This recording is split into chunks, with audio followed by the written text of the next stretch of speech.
So last class we started with discussion on this, और सबसे पहले मैंने बताया था कि किसी भी ट्राइंगल का half base into height area से कैसे लिखते हैं। ठीक है, this is half into base into height. हाँ, वो नीचे लिखा हुआ है मैंने, बट करस्पॉन्डिंग हाइट लिखते हैं, राइट। ओके, सो नाउ फिर मैंने एरिया ऑफ इक्विलैटरल ट्रायंगल लिखा, फिर एरिया ऑफ आइसोसेलेस ट्रायंगल भी बताया मैंने किस तरह से लिखा जाता है, and then area of right isosceles triangle वगैरह। ठीक है, now let's come to the main discussion जो इस टॉपिक में हमें डिस्कस करना है, दैट इज हीरोन्स फार्मूला। तो हीरोन्स फार्मूला में क्या होता है कि let's say I have a triangle. ठीक है, अभी ध्यान से सुनना, ये फॉर्मूला तो काफी लोगों को पता था, लास्ट क्लास में भी बता ही रहे थे तुम। तो now if I say that this is my triangle, ठीक है, ट्रायंगल ए बी एंड सी। ठीक है, तो ये यूजुअल नोटेशन होता है कि जो एंगल ए के अपोजिट साइड होती है उसको हम स्मॉल ए बोलते हैं, एंगल बी के अपोजिट जो साइड होती है उसको स्मॉल बी बोल देते हैं, एंड एंगल सी के अपोजिट जो साइड होती है उसको स्मॉल सी बोल देते हैं। ठीक है, तो क्या लिखा मैंने यहाँ पे, let A B C be any general triangle. ठीक है, this is any general triangle, fine. अब what I'm saying is that let the side AB is equals to C। ठीक है, BC को A ले लेते हैं, BC को हम स्मॉल a ले लेते हैं, एंड AC को we have taken as small b।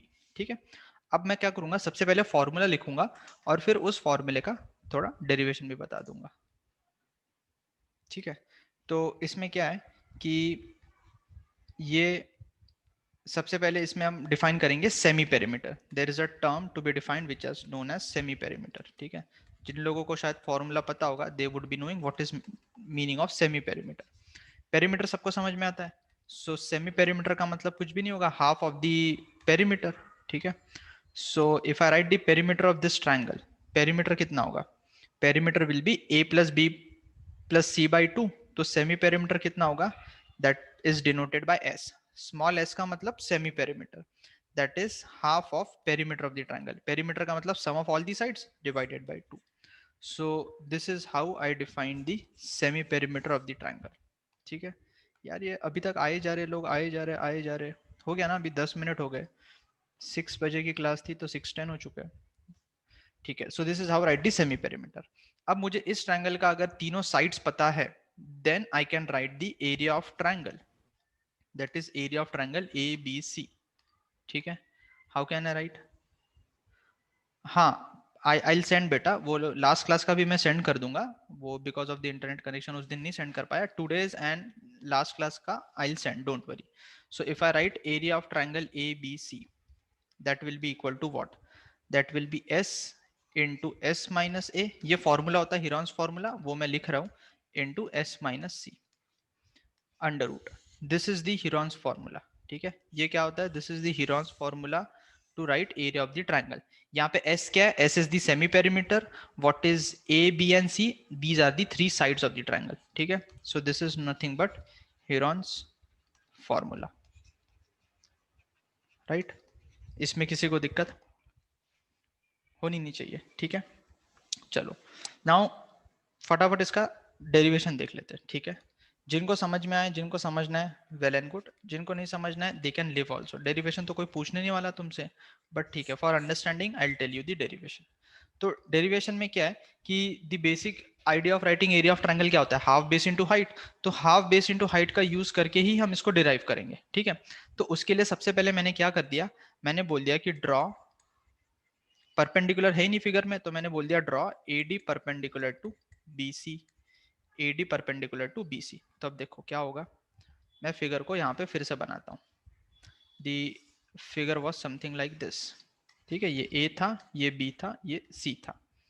तो इसमें मैंने क्या किया, यहाँ से एक परपेंडिकुलर ड्रॉप कर दिया, दिस इज दी परपेंडिकुलर। अब इस परपेंडिकुलर में क्या है कि इस पॉइंट को अपन बोल देते हैं स्मॉल, मतलब डी, कैपिटल डी। और मुझे ये पता है कि this side is c, this side is b, और ये बी सी किसके इक्वल था, ए के इक्वल। अब मैं क्या कर देता हूँ, इस बी डी को मैं थोड़ी देर के लिए एक्स बोल देता हूँ, एंड इस डी सी को मैं वाई बोल देता हूँ। ठीक है, this I am calling it as x and y, वो डेरिवेशन के लिए जरूरत पड़ेगी इसलिए। और इस AD को अपन बोल देते हैं H, AD is nothing but the height. तो हमने क्या क्या बोला है वो लिख लेते हैं, that let AD is equal to H, BD is equal to small x and CD is equal to y। ये फटाफट डेरिवेशन कर लेते, then will solve questions on this, ठीक है। क्वेश्चन सॉल्व करेंगे तो यू विल अंडरस्टैंड कि application कैसे हो रहा है। अब ये अज्यूम करने के बाद मुझे फिगर से ये दिख रहा है, फिगर से क्या दिख रहा है मुझे कि अगर मैं x प्लस वाई को ऐड करूं, if I add x plus y, ये किसके इक्वल है, a के इक्वल है, स्मॉल a ना, क्योंकि I know from the above figure कि ये a के इक्वल था, ठीक है, right. Now this is equal to a। चलो अब स्टार्ट करते हैं डेरिवेशन। इसमें सबसे पहले मैं चले जाता हूँ इन ट्राइंगल ABD, कुछ नहीं, half base into height use करेंगे और थोड़ा बहुत पाइथागोरस यूज करेंगे और थोड़ा बहुत mathematical manipulation using identities and all. तो if I go to triangle ABD, तो इसमें क्या दिख रहा है मुझे, ABD में C इज द हाइपोटेनस, ये 90 डिग्री का एंगल है ना, तो I can write C square is equal to H square plus x square. Pythagoras theorem तो सबको ही आता होगा, दिस इज इक्वेशन 1 लेट से, कोई दिक्कत नहीं। चलो अब क्या करते हैं, आ जाते हैं ट्राइंगल ACD में। If I go to triangle ACD, इसमें क्या लिखा हुआ है, D square, that is AC ये hypotenuse, this will be equal to H square plus Y square, ठीक है। let's call this as equation 2, ठीक है। अब अगर मैं देखूं तो मुझे निकालना क्या है, if I write it over here, जो मुझे निकालना है, यस अभी कोई मैसेज नहीं करेगा मुझे, ठीक है, no one would message me, good evening वगैरह सब हो गया, 15 मिनट लेट आओगे और गुड इवनिंग बोलोगे, व्हाट इज द सेंस, कोई मैसेज नहीं करेगा, ठीक है, जिसका मैसेज आया वो remove. Area of triangle ABC मुझे लिखना है, तो this is half base into height, तो परपेंडिकुलर AD पता है तो बेस BC ले लेते हैं and height would be AD, ठीक है। And this is equal to half into base BC कितना है, A है, AD कितना है height, that is equal to H। तो इसका मतलब मुझे यहाँ पे H तो मैंने अज्यूम किया हुआ है ना, ये तो पता नहीं होगा, मुझे क्या पता है, मुझे सिर्फ और सिर्फ सेमी पेरीमीटर, मतलब सेमी पेरीमीटर ऐसा मान के चलते, because all the sides are known.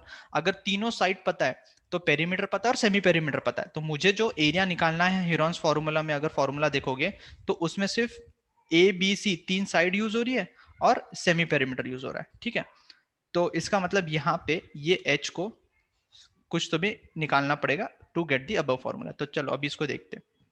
अब क्या करते हैं इसमें कि ये तो आ गया हमारे पास इक्वेशन 1 एंड 2। अब मुझे क्या पता है कि y किसके इक्वल है, y is equal to a minus x, क्यों y equal to a minus x, यहाँ पे लिखा हुआ है ना x plus y equal to a, तो वहां से लिख लिया y is equal to a minus x. अब इस a माइनस एक्स, अब इसको क्या कर देता हूँ मैं, I am squaring both sides, so squaring both sides. Squaring both sides करने से क्या मिल रहा है मुझे, I am getting y square is equal to a minus x का होल स्क्वायर, ठीक है। तो यहां से मिलेगा y square is equal to a square minus 2ax plus x square, yes और नो, ठीक है। अब क्या करते हैं इसमें, will add h square on both the sides, adding adding H square on both sides. ऐसा क्यों किया अभी समझ में आएगा। ऐसा करने से मुझे क्या मिलेगा यहाँ पे, y square plus H square, this is equal to a square minus 2ax plus x square plus H square, ये आ गया, ठीक है। अब देखो कि इसमें y square plus H square की वैल्यू किसके इक्वल है, if I go to equation number 2, y square plus H square की वैल्यू बी स्क्वायर के इक्वल है और h square plus x square की वैल्यू सी स्क्वायर के इक्वल है। So this will be b square is equal to a square minus 2ax plus x square plus x square किसके equal होगा, that is equal to c square, ठीक है। अब देखो, अब मैं क्या करता हूँ, इसको लेफ्ट हैंड साइड में शिफ्ट कर लेता हूँ, so this is 2ax is equal to a square plus C square minus B square. ऐसा क्यों किया, क्योंकि x तो हमने ट्रायंगल में कुछ तो भी अज्यूम किया है और ए बी सी तो हमें पता है, A B C is the given information, मेरा आंसर ए बी सी में ही आना चाहिए, तो ए बी सी से मुझे कोई दिक्कत नहीं, इसलिए मैंने x को लेफ्ट हैंड साइड में डाल दिया, ठीक है ना। अब क्या कर सकते हैं, यहां से मैं x की वैल्यू निकाल लेता हूँ, x is equal to how much, इसको लिख सकते हैं A square plus C square minus B square upon 2a, fine. अब देखो, अब तुम इक्वेशन 1 में आ जाओ।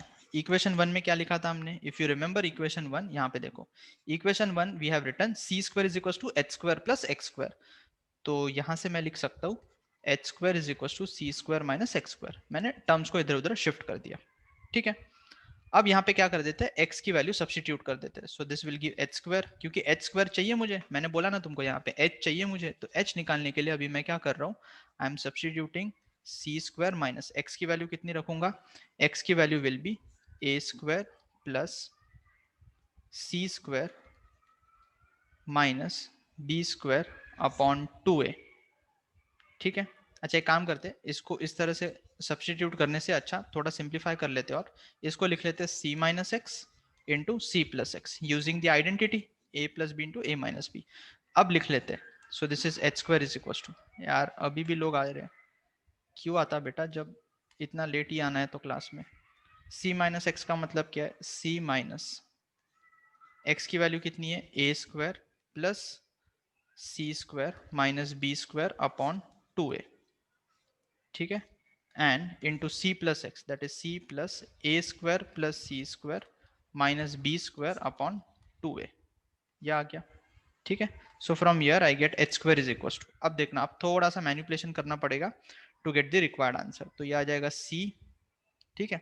एक काम कर देते हैं, यहाँ पे एलसीएम ले लेते हैं, so this will be then 2ac minus A square minus C square, ठीक है, plus B square divided by 2a, and इस ब्रैकेट में आ जाएगा 2ac plus A square plus C square minus B square whole divided by 2a, right. अब देखो यहाँ पे आएगा एच स्क्वायर इक्वल टू ये 2ac माइनस ए स्क्वायर माइनस सी स्क्वायर, इसमें से क्या करते हैं, I not get the last step from that h, कौन सी last step from that h, ये वाला स्टेप नहीं समझा तेरे को, ये तो मैंने इक्वेशन 1 से लिखा हुआ है, ये तो इक्वेशन 1 से लिखा हुआ है ना, देखना इक्वेशन 1 में क्या लिखा हुआ था, C square is equal to H square plus x square, कहाँ से आ रहा है, इस ट्राइंगल में पाइथागोरस लगाया, राइट। सो मेरे पास लिखा हुआ था C square is equal to H square plus x square, ये पाइथागोरस से लिखा हुआ था, तो मैंने यहाँ पे एक्स स्क्वायर को इधर शिफ्ट कर दिया, तो वो आ गया इक्वेशन 1। फिर क्या किया मैंने, C square minus x square को C minus X C plus X लिखा और एक्स की वैल्यू सब्स्टिट्यूट कर दी, फिर मेरा आगे चल रहा है, अभी देखते रहे समझ में आएगा।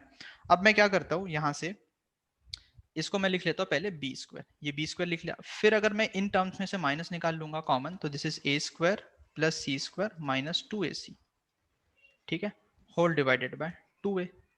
फिर यहाँ पे ये दिख रहा है तुमको, ये क्या लिखा हुआ है, इसको ऐसा लिख लेते हैं अपन कि this is nothing but a plus c whole square, a plus c whole square minus B square upon 2a, सही बात है ना, a प्लस सी का होल स्क्वायर यही होता है जो यहाँ पे एक्सपांड फॉर्म में लिखा हुआ है, एक्सपांडेड फॉर्म में, ठीक है। तो ये आ जाएगा h square is equal to, यहाँ पे आ जाएगा बी स्क्वायर माइनस ये क्या लिखा हुआ है, ए माइनस सी का whole square divided by 2a, this is the first bracket, और सेकेंड ब्रैकेट में लिखा हुआ है ए प्लस सी का whole square minus B square upon 2a, है ना। सो आई थिंक ये समझ सकते हैं अपन ये क्या लिखा हुआ है, ठीक है। अब देखो अब क्या करते हैं यहाँ पे कि इसको और इसको मिला के फॉर्मूला लगाते हैं, हमारा फॉर्मूला क्या होता है कि अगर मेरे पास कैपिटल एक्स स्क्वायर, चलो p square minus q square लिखा हुआ है that is equal to p plus q into p minus q formula होता है, ठीक है। तो वही सेम चीज मैंने यहाँ पे यूज करने की कोशिश की, so if I use that, तो यहाँ पे क्या आएगा, देखो h square is equal to b square minus a minus C square लिखा हुआ है, तो बी को पी मान लेते हैं और ए माइनस सी को क्यू मान लेते हैं, so this will be B plus A minus C and then b minus A plus C, ठीक है, डिवाइडेड बाय 2a।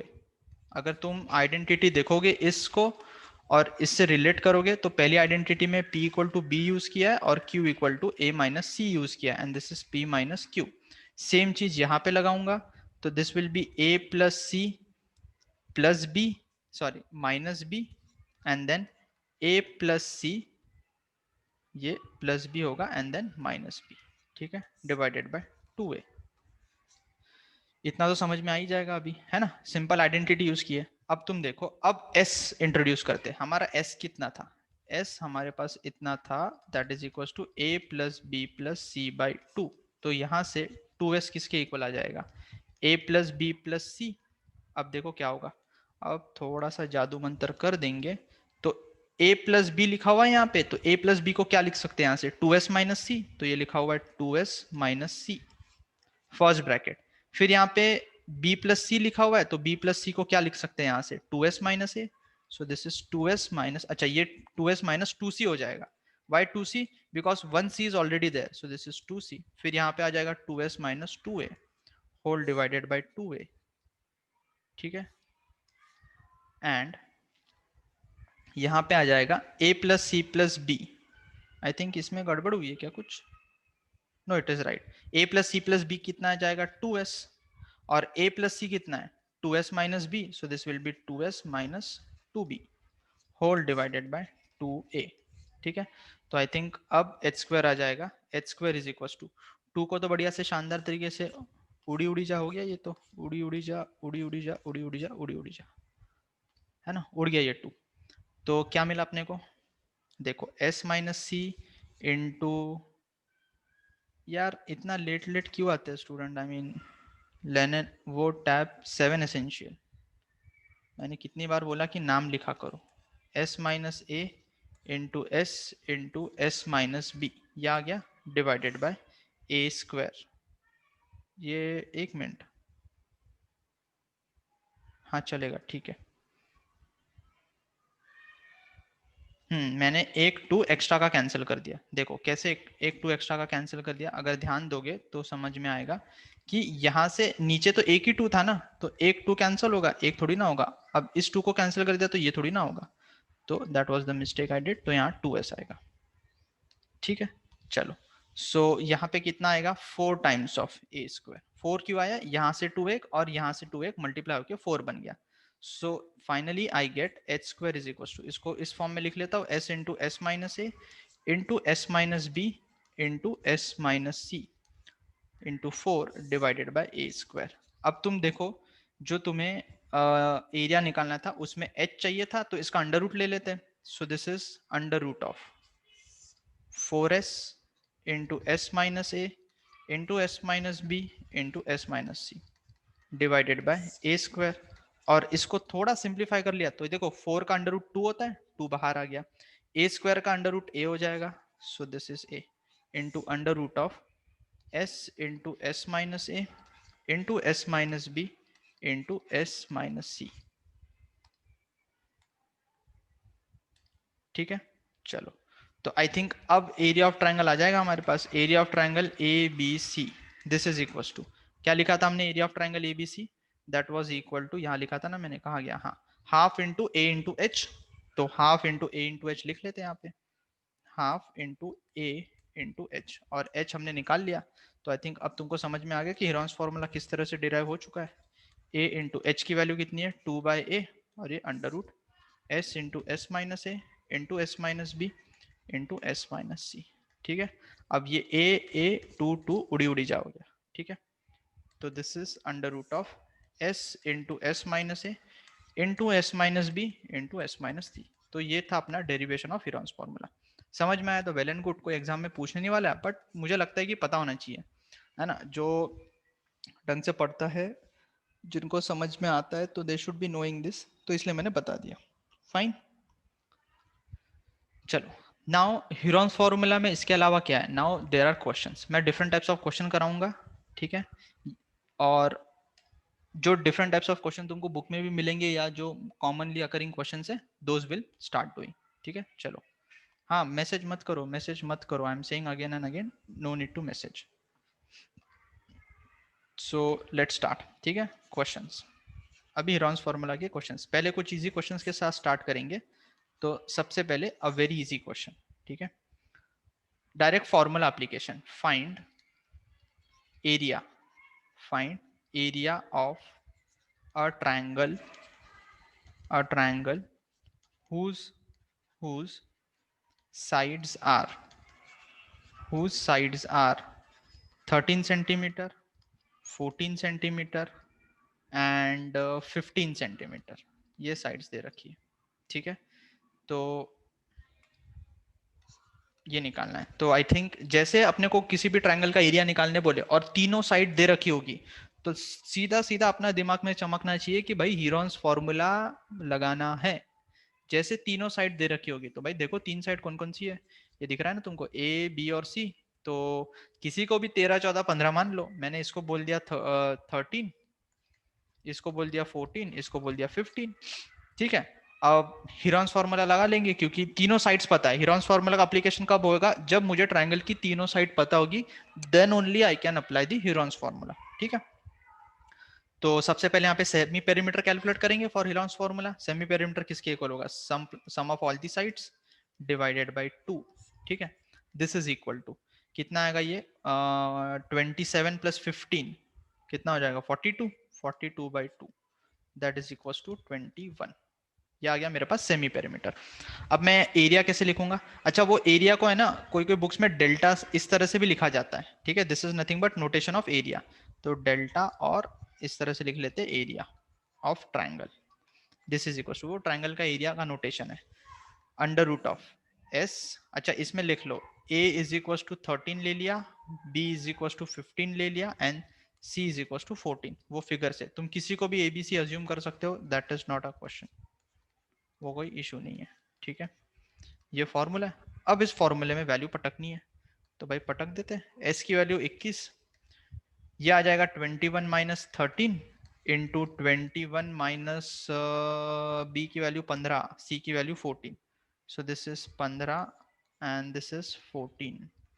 इसका रूट आ गया। चलो अब देखो मैं एक चीज बताऊंगा, वैसे तो ये कैलकुलेशन मतलब सीधा फॉर्मूला बेस्ड क्वेश्चन है, इसमें थोड़ी कैलकुलेशन में उलझन हो सकती है, वो रूट वूट आएगा तो ठीक है। हाँ एक ने तो आंसर कैलकुलेट भी कर लिया, वेरी गुड। तो अभी देखो इसको लिख लेते हैं अपन 21 इंटू 21 माइनस 13 करेंगे तो 8 आएगा, इंटू ये 6 आएगा और ये आएगा 7।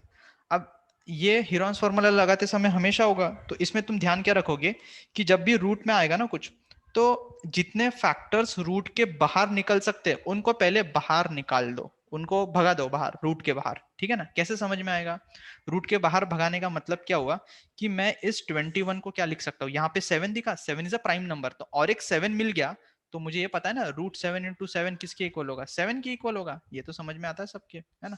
तो ये कैलकुलेशन बता रहा हूँ क्योंकि एग्जाम में फिर कैलकुलेशन करने में आधा टाइम निकल जाता है काफी लोगों का। 21 को लिख लिया मैंने 7 इंटू 3, 8 को लिख लिया 4 इंटू 2, 6 को लिख लिया 3 इंटू 2 और इसको लिख लिया 7। हाँ सही है, 84 इज करेक्ट। देखो अब ये 7 और ये 7 मिला के, दो 7 मिला के रूट के बाहर एक आ जाएगा, फिर ये 3 और ये 3 मिला के दो लिखे हुए एक बाहर, फिर ये 2 और 2 दो बार लिखा हुआ तो एक 2 बाहर, और रूट 4 तो 2 होता ही है, तो ये इतना आ गया। तो दिस इज 7 3 21 इंटू 4 और 21 इंटू 4 होता है 84। सो 84 सेंटीमीटर स्क्वायर, एकदम इजी। हाँ बेटा आंसर मत लिखो जब तक मैं पूछूं नहीं, तब तक लिखने का नहीं, ठीक है, एकदम इजी। अरे हो गया, मैंने बोला ही नहीं आंसर लिखने के लिए, क्यों लिखे जा रहे हो। चलो एरिया ऑफ ट्रायंगल आ गया ये, तो एकदम इजी क्वेश्चन था। अब आ जाते सेकंड क्वेश्चन पे, question number 2।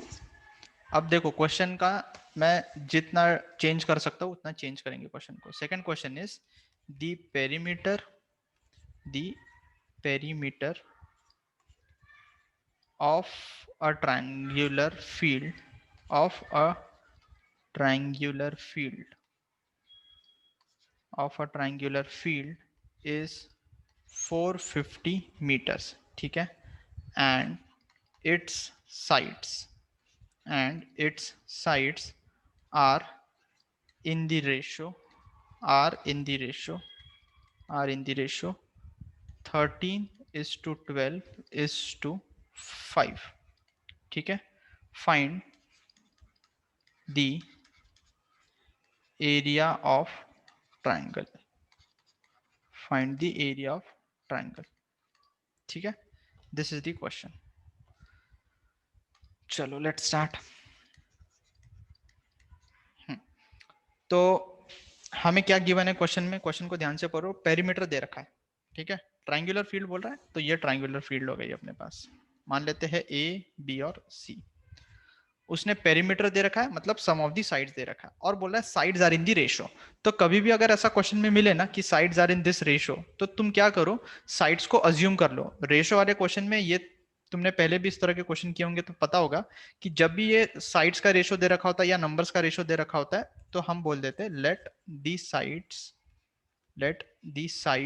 B 13x 12x and 15x। अच्छा, यहाँ पे ये x क्या है?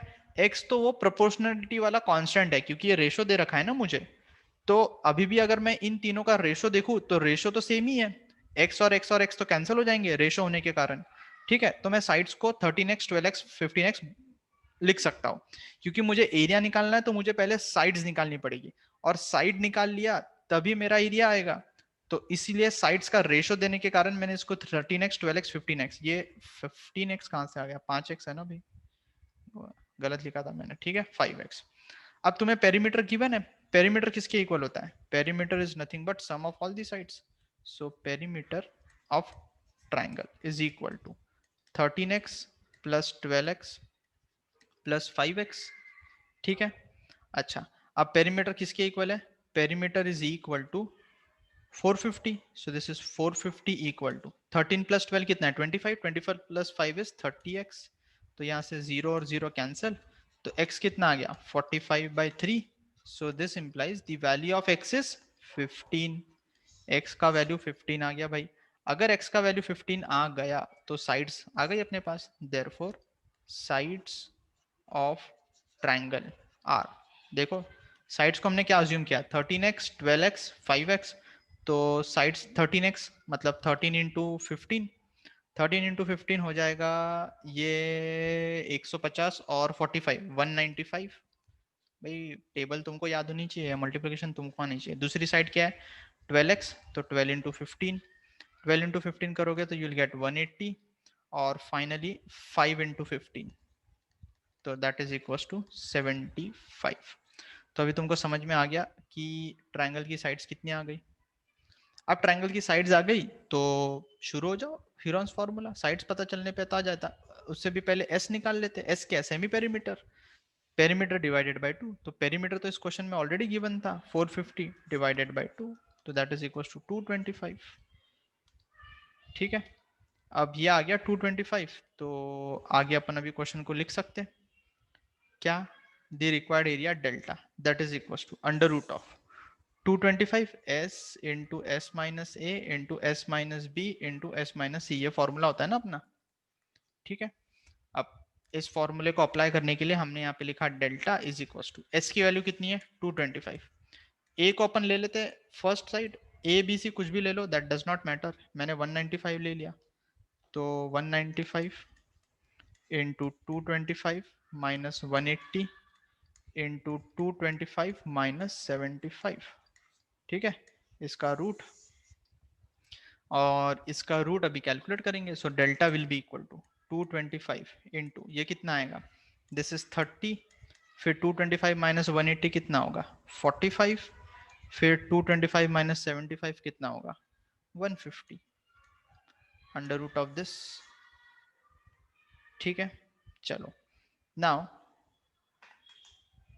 हाँ किसी ने आंसर भी बता दिया मेरे को।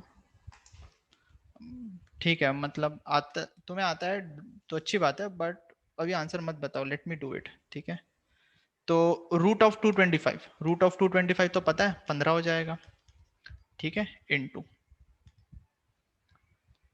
तो अंडर रूट ऑफ ये 30 को अपन, अच्छा देखो अभी मैंने फिर से बताया था तुमको थोड़ी देर पहले कि जितने फैक्टर्स बाहर निकल सकते हैं उनको निकाल लो। तो अभी मैंने क्या किया, रूट 225 को तो 15 लिख सकता था, लिख लिया। 30 को क्या लिख सकते हैं? 15 इंटू 2 इंटू इसको 45 को क्या लिख सकते हो? 15 इंटू 3। ठीक है, और ये क्या लिखा हुआ है? 150, 150 को लिख सकते हैं 25 इंटू 6। ऐसा लिखने से देखो कुछ तो भी समझ में आएगा तुम्हारे। वो उतना मल्टीप्लाई करोगे फिर उसका अंडर रूट लोगे तो पता नहीं वो कितने सालों के बाद मेरा आंसर आएगा।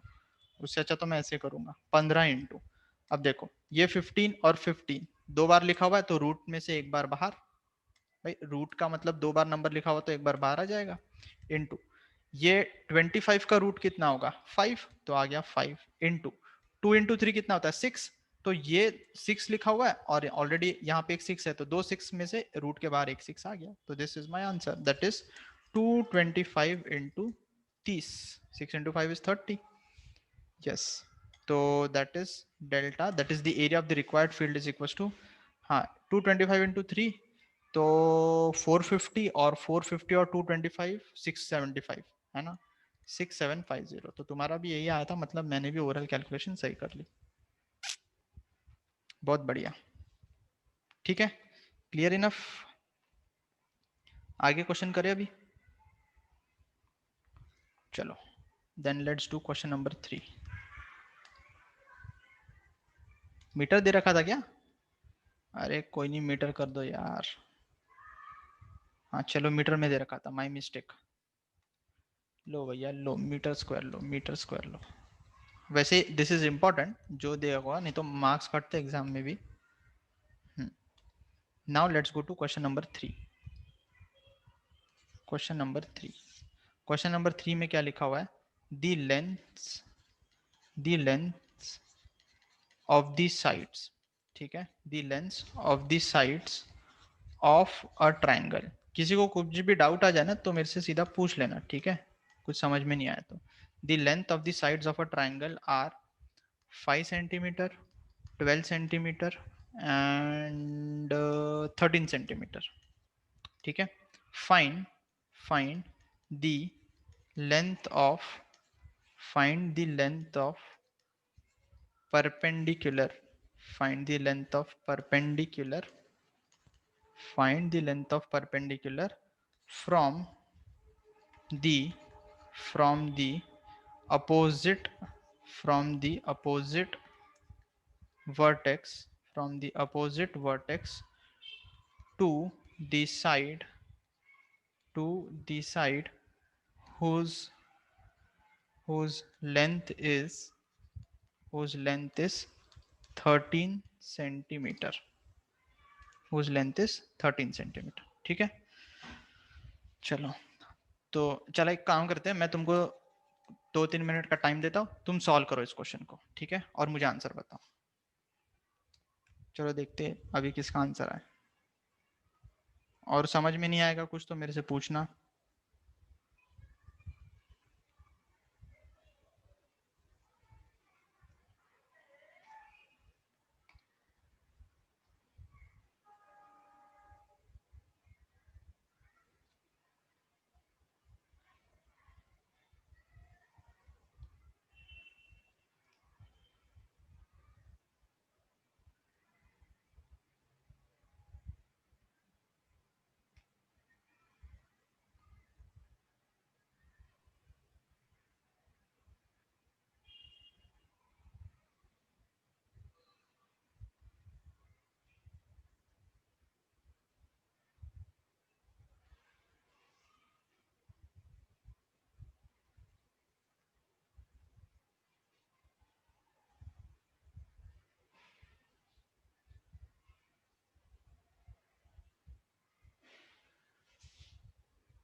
Anyone with the answer?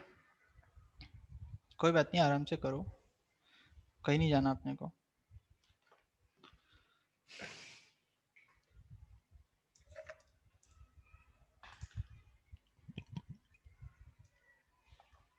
Sixty upon 13,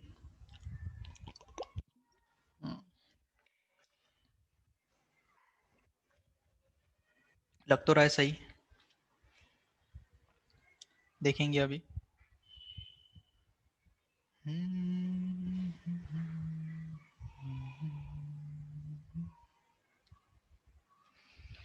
Shreya, कभी डेसिमल में कैलकुलेट नहीं करना, जब तक लिखा नहीं है क्वेश्चन में, तो you should never calculate in decimal, है ना, कोई फायदा नहीं है डेसिमल में कैलकुलेट करने का। अरे सॉरी क्यों बोलता रे, सॉरी नहीं बोलने का।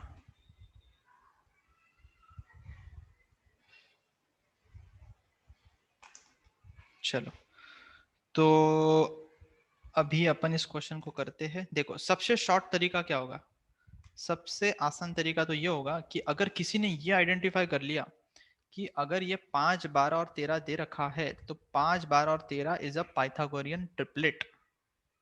पकड़ी क्या बात, इस बात को समझते क्या अपन कि 5, 12 एंड 13 आर पाइथागोरियन ट्रिपलेट, है ना। तो अगर ये समझ में आ गया मेरे कि ये पाइथागोरियन ट्रिपलेट है तो आसान हो जाएगा कि आ, ये एंगल 90 डिग्री मान लेते, तो ये 5 हो जाएगा, ये 12 हो जाएगा, ये 13 हो जाएगा। अगर मेरे को ये समझ में आता है कि जो साइड्स गिवन है दोज आर पाइथागोरियन ट्रिपलेट, इसका मतलब sum of the squares of the two sides is equal to the square of the third side, है ना। 5 स्क्वायर प्लस 12 स्क्वायर करोगे तो 13 स्क्वायर आओगे, तो पाइथागोरस थ्योरम वैलिड हो रहा है, तो दिस इज 90 डिग्री एंगल। और तुमको नहीं समझ में आता है तो कोई बात नहीं, वो तो मैंने समझाने के लिए बोल दिया। एरिया निकालने में एक्चुअली इजी हो जाएगा, तुम तो इसको ऐसा करो, है ना। ये तो मैंने लिख दिया ऐसे समझाने के लिए। Will go by the normal way, बोल देते कि ये ए बी और सी है, तो इसको 5, 12 और 13 ले लेते हैं। तो अपन एरिया निकाल लेते हैं। सबसे पहले देखो लेंथ ऑफ द परपेंडिकुलर निकालना क्या वो भी समझ में आना चाहिए। Length of the perpendicular from the opposite vertex to the side whose length is 13। मैंने ये 13 अज्यूम किया है, तो length of perpendicular from the opposite vertex to the side whose length is, तो इस 13 के अपोजिट वाला वर्टेक्स ए है, तो यहां से परपेंडिकुलर जो होगा इसकी लेंथ निकालनी है। तो मान लेते हैं इसको पॉइंट डी। तो मुझे फाइंड आउट क्या करना है, to find is AD. AD मुझे फाइंड आउट करना है, ठीक है। चलो अब अगर एडी फाइंड आउट करना है तो एडी को कैसे फाइंड आउट करेंगे। एडी को फाइंड आउट करने के लिए मुझे एरिया की जरूरत पड़ेगी, तो मैं क्या लिख सकता हूं, if I write area of triangle A B C, this is equal to half into base ले लेता हूं बीसी, तो corresponding height will be AD. तो बीसी तो पता है, एडी निकालना है, लेकिन एरिया ऑफ ट्राइंगल चाहिए होगा अगर इस इक्वेशन को यूज करना है। तो एरिया ऑफ ट्राइंगल भी निकाल सकते हैं, कैसे, यूजिंग हीरोन्स फॉर्मूला, क्योंकि भाई तीनों साइड पता है अपने को। तो सेमी पेरीमीटर हो जाएगा 5 plus 12 plus 13/2, that is equal to 25। 17 plus 13 is 30/2, 15 आ जाएगा।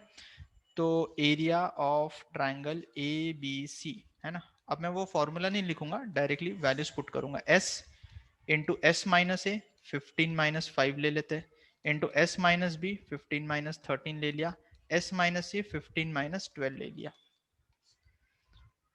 ठीक है। So this is 15 under root of 15 into 15 minus 5 is 10, 15 minus 13 is 2, 15 minus 12 is 3, ठीक है। तो ये देखो कितना आ रहा है अभी इसमें 15 को लिख लेते 5 इंटू 3, 10 को लिख लिया 5 इंटू 2, और ये 2 इंटू 3 ऑलरेडी है ना। ऐसा करने से कैलकुलेशन में थोड़ा आसानी हो जाती है और वो मल्टीप्लीकेशन और रूट से बच जाओगे। तो ये 5 दो बार लिखा हुआ है तो फटाफट एक बार बाहर, फिर ये 3 दो बार लिखा हुआ है तो एक बार बाहर, फिर ये 2 और 2 दो बार लिखे हुए फिर से, तो 2 एक बार आ गया। 15 5 3 15 इंटू 30, तो ये आ गया मेरा area of the triangle, that is 30 centimetre square, ठीक है।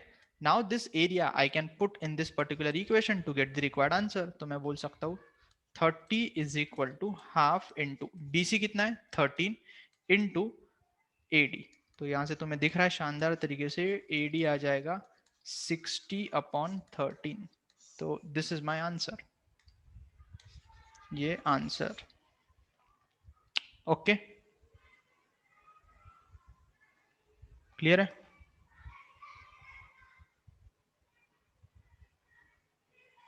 चलो next question. Sir we solved it in question 2। Crystal clear बोल रहा है, ये तो क्या बोलना चाहता है पता नहीं। एनी हाउ आगे बढ़ते हैं, क्वेश्चन नंबर 4। क्वेश्चन नंबर 4 पे आ जाते हैं, ठीक है।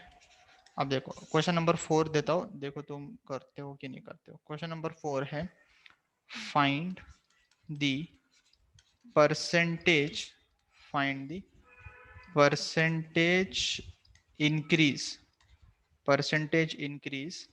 in the area of a triangle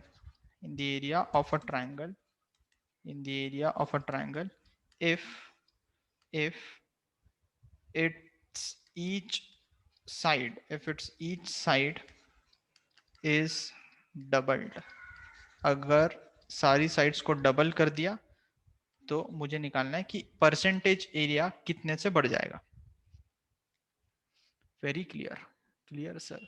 clinic all clear लिखना चाहिए, बकवास मत करो भी.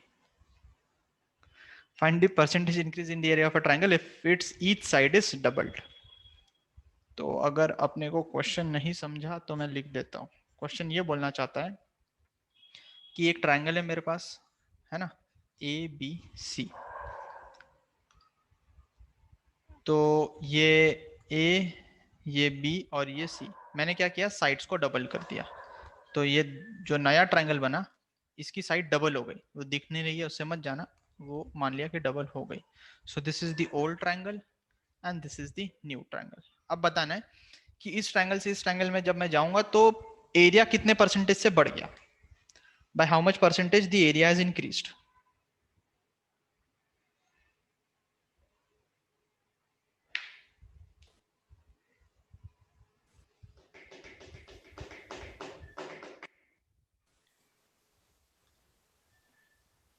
Mute mute.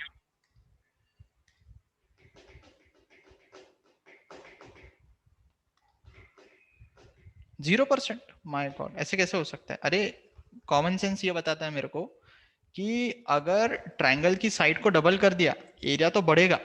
वो कितना बढ़ेगा वो नहीं बता सकता मैं exactly, but area will definitely increase. अब उसने आंसर बताया 300%. अब उसको याद था या उसने पहले से कर रखा था पता नहीं, इतने जल्दी तो कैलकुलेट नहीं किया होगा.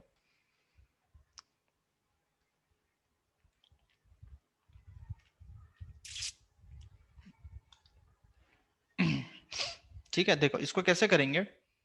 तुम इस ट्रायंगल का एरिया देखो, इस ट्रायंगल का एरिया क्या होगा. सो इसको ऐसा लिखता हूं मैं. हाँ, I have solve this, no problem, very good. अगर सॉल्व किया तो अच्छी बात है.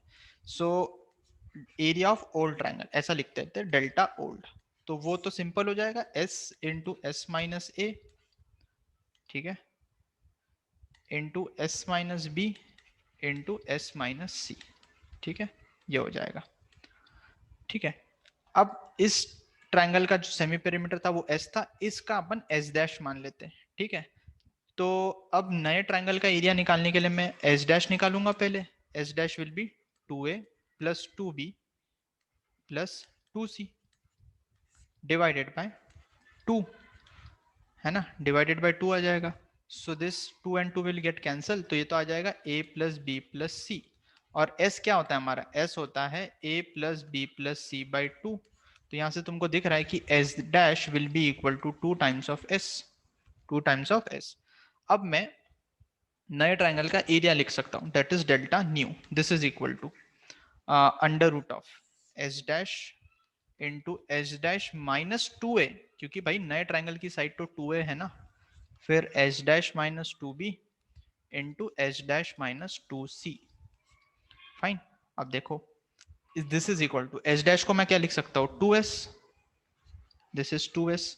एच डैश को फिर से 2s लिख लिया, माइनस 2a, फिर ये आएगा 2s minus 2b into 2s minus 2c and इसका under root. This is equal to, ये 2s आ गया, फिर इंटू 2 आ जाएगा s माइनस ए, फिर यहाँ से 2 कॉमन ले लिया तो ये आ जाएगा s माइनस बी, और यहाँ से 2 कॉमन ले लिया तो आ जाएगा s माइनस सी. तो कुछ सिमिलरिटी दिखेगी अभी तुमको. देखो कितना हो जाएगा ये, 2 2 दो बार है यहाँ पे, तो टोटल 4 बार 2 है तो 2 बार बाहर, इंटू एस माइनस ए into S minus B into S minus C. ठीक है, ये तो पुराने ट्रायंगल का एरिया दिख रहा है. So this is 4 times of, ये क्या है, डेल्टा ओल्ड. तो जो नया ट्रायंगल का एरिया था वो पुराने ट्रायंगल के कंपैरिजन में 4 गुना बढ़ गया, 4 टाइम्स हो गया.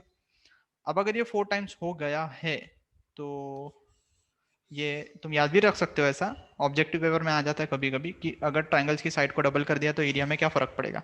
परसेंटेज इंक्रीज कैसे निकालेंगे? अच्छा, इतना तो समझ में आ गया कि एरिया बढ़ गया। अब किसी भी चीज का परसेंटेज इंक्रीज निकालते हो या डिक्रीज निकालते हो तो परसेंटेज इंक्रीज लिख लेता हूं मैं, क्योंकि यहाँ पे परसेंटेज इंक्रीज ही निकालना है। दिस इज इक्वल टू जितना इंक्रीज हुआ डिवाइडेड बाय ओरिजिनल कितना था इनटू 100। ऐसा लिखते हैं अपन परसेंटेज इंक्रीज। अब देखो इंक्रीज कितना हुआ पहले, मतलब इंक्रीज का मतलब क्या कि पहले कितना था और अभी कितना हो गया, तो इसको लिख सकते हैं delta nu minus delta old. Correct, इतना इंक्रीज हुआ होगा और ओरिजिनल तो डेल्टा ओल्ड, दैट इज, तो डेल्टा न्यू कितना है 4 टाइम्स ऑफ डेल्टा ओल्ड, तो this is 4 times of delta old minus delta old, या ओरिजिनल लिख लो या divided by 100, sorry multiplied by 100। अब इसको अगर सिंप्लीफाई करोगे तो दिस विल बी 300, तो 300% बढ़ गया एरिया। ठीक है, बढ़े आगे। तो ये तो कुछ क्वेश्चन थे जो मुझे इंपॉर्टेंट लगे, मैंने किए। अब क्या करते हैं, अच्छा अब हीरोन्स फार्मूला यूज कहाँ कहाँ पे आएगा, और अब देखो थोड़ा सा और पार्ट बचा है इसमें। हीरोन्स फार्मूला का यूज तब आता है जब मुझे किसी भी क्वाड्रिलेटरल का एरिया निकालना हो, तब भी मैं लिख सकता हूँ। लास्ट स्टेप डाउट सर, कौन सा स्टेप बेटा? ये यहां से ये कैसे आया, ये डाउट है क्या?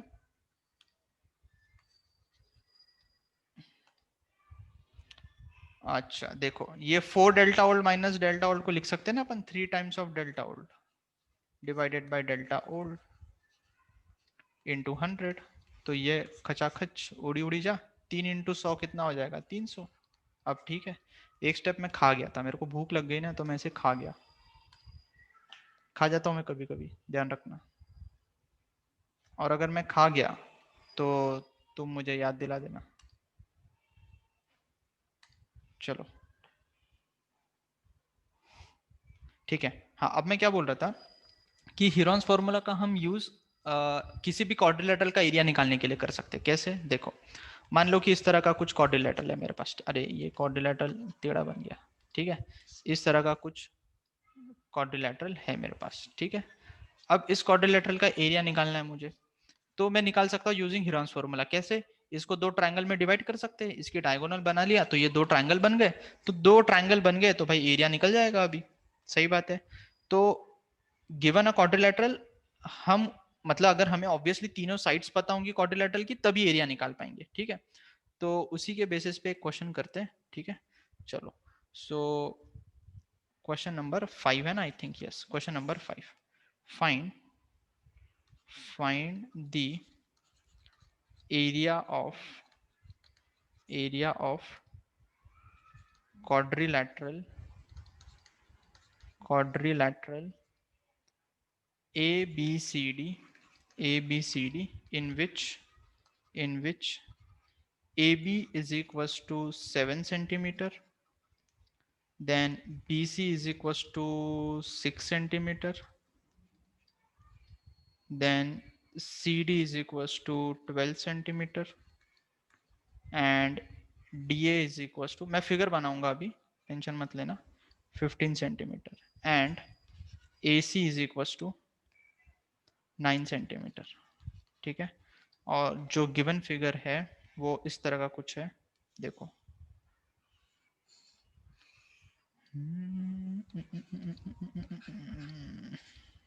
ये फिगर है, दिस इज AC।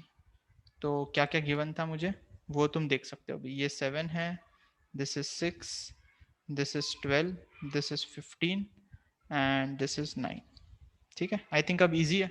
तो हमें क्या निकालना है, एरिया ऑफ क्वाड्रिलेटरल ABCD।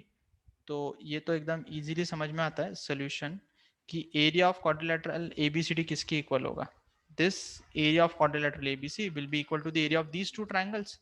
तो one is area of triangle ADC plus area of triangle ABC।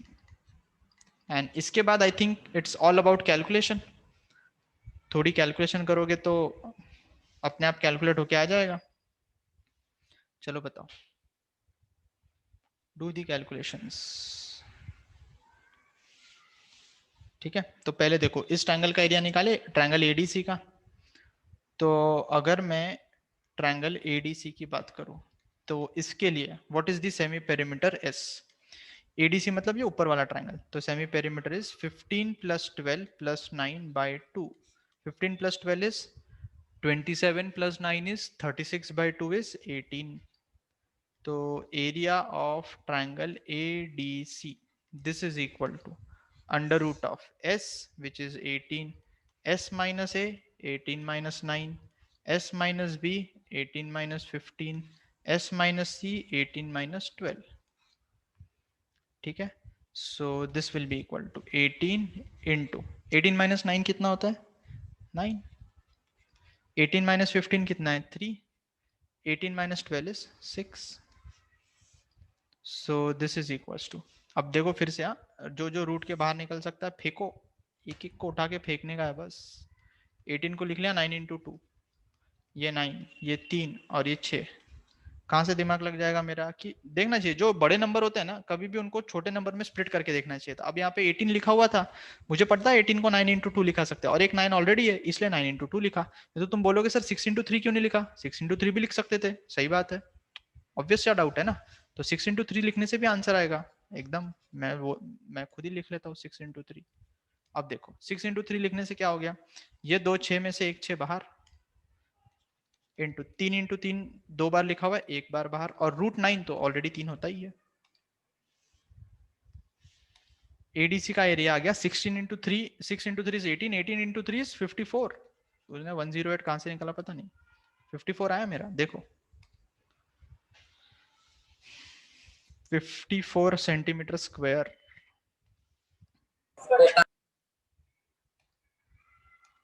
ठीक है, राइट। अब अगर 54 सेंटीमीटर स्क्वायर आ गया है तो now area of triangle ADC आ गया। अब एबीसी का एरिया निकालते हैं। So for triangle ABC, what is the semi perimeter? Semi perimeter S will be equal to 7 plus 9 plus 6 by 2. This is 7 plus 9 is 16. 16 plus 6 is 22 by 2 is 11. 11. So area of triangle ABC that is equal to under root of 11 into 11 minus 7 into 11 minus 9 into 11 minus 6, ये आ जाएगा। This is equal to root 11 into 4 into 2 into 5। तो इसमें तो root में answer आएगा, इसमें root में आंसर आएगा, इसमें सिर्फ ये 4 को निकाल सकते हो तुम बाहर, दैट इज 2, बाकी एज इट इज रूट में बचेगा। 11 इंटू 2 22 इंटू 5 आ जाएगा ये, और 22 इंटू 5 कितना होता है 110। So this is 2 root 110। इसको कुछ नहीं कर सकते, आ गया, दिस इज इट, इसको आगे ऐसे छोड़ना पड़ेगा। तो फिर अपना area of triangle, area of quadrilateral ABCD ये किसके इक्वल आ जाएगा, तो बहुत इजी हो गया। अभी दोनों को ऐड कर दो, एक था 54, दूसरा था 2 root 10, 2 root 110 centimetre square. Yes, ठीक है, चलो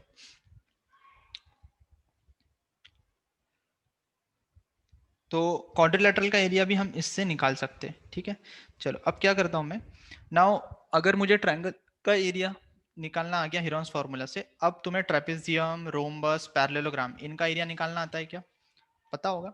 चलो वो भी लिख देता हूं मैं फॉर्मूलेज।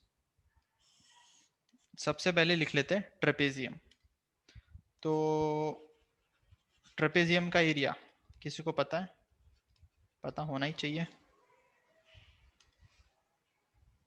ट्रेपेजियम इस तरह से दिखता है भाई, opposites, one pair of opposite side is parallel. तो ये ट्रेपेजियम निकाल लिया आपने, A B C and D. So इसमें क्या होगा, दिस इज पैरेलल, और ये हाइट ऑफ द ट्रेपेजियम भी बोल सकते हैं h। So the area of trapezium is half into sum of parallel sides into height. बहुत ही बढ़िया, शानदार शानदार जबरदस्त।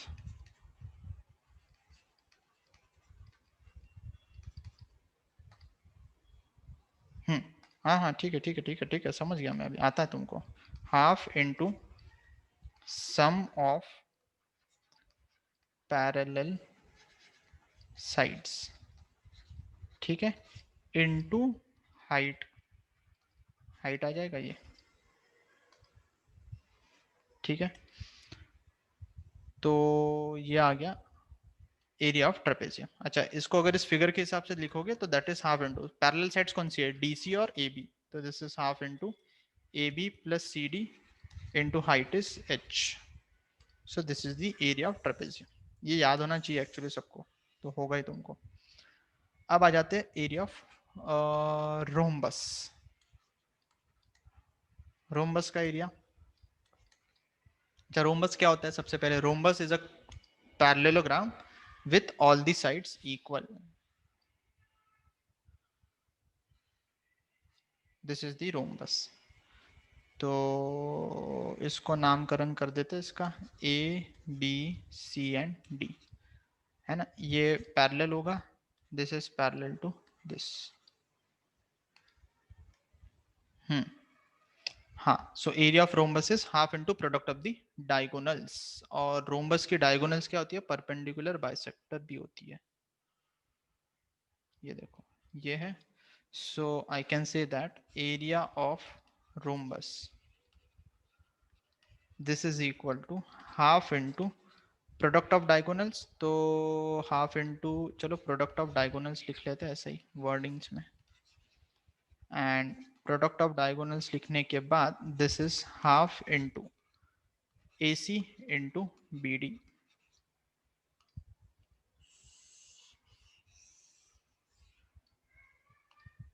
यस, आगे बढ़े अभी, ठीक है, ये रोम्बस आ गया। अब और क्या लिखाऊं, पैरेललोग्राम भी लिख लेते हैं। पैरेललोग्राम तो बहुत ही आसान है।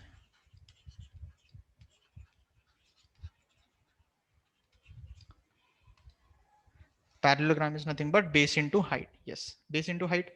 और बेस इनटू हाइट लिखते समय भी वो वही जो ट्रायंगल में अपना कॉन्सेप्ट था कि बेस के करस्पॉन्डिंग हाइट लिखनी है, दैट शुड बी रिमेम्बर्ड, है ना, वो समझ में आता ही है तुमको। तो ABCD, तो इसमें ये पैरेलल होगा, this is parallel to this line, और हाइट अगर देखने जाओ तो इस केस में ये हाइट हो सकती है, एंड ये दिस इज द हाइट, ठीक है। चलो, so yes, the area of parallelogram, area of parallelogram this is nothing but base into height, और हाइट लिखते समय, चलो हाइट लिख लिया, फिर मैं इसको यहाँ पे इस तरह से लिख लेता हूँ करस्पॉन्डिंग हाइट, यही तो अपन मिस कर जाते काफी लोग, तो ये भी अच्छा होना चाहिए, समझ में आ जाएगा, ठीक है, आई थिंक फेयर इनफ। चलो, अब एक क्वेश्चन देता हूँ, लेट्स सी तुम लोग कर पाओगे कि नहीं। कितने क्वेश्चन कर लिए हमने, क्वेश्चन नंबर 5 हो गया था ना, then let's come to question number 6। I think अभी और कुछ हेरॉन्स फार्मूला में बताने लायक है नहीं, क्वेश्चन सॉल्व करने जो तुम ऑब्वियसली बुक से सॉल्व करोगे।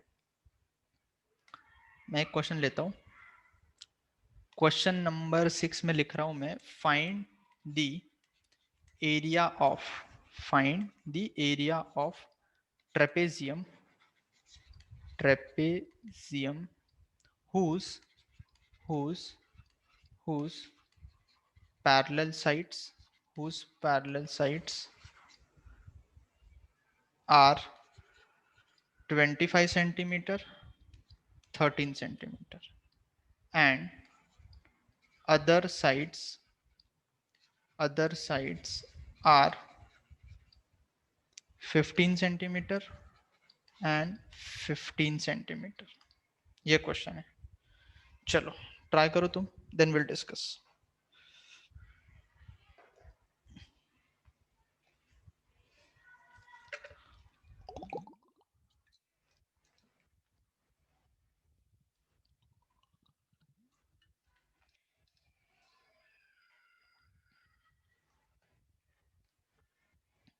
फिगर बनानी चाहिए पहले, फिगर बनाने के बाद तुम उसको जो डेटा गिवन है उसके हिसाब से सोचना स्टार्ट कर सकते हो, है ना।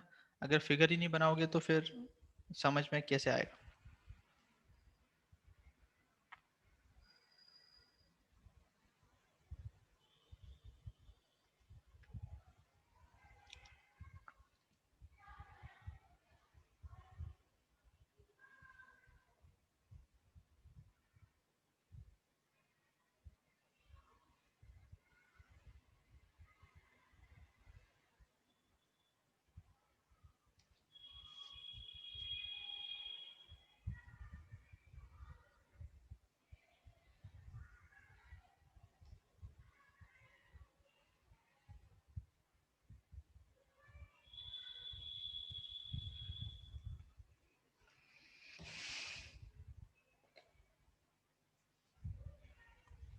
यस,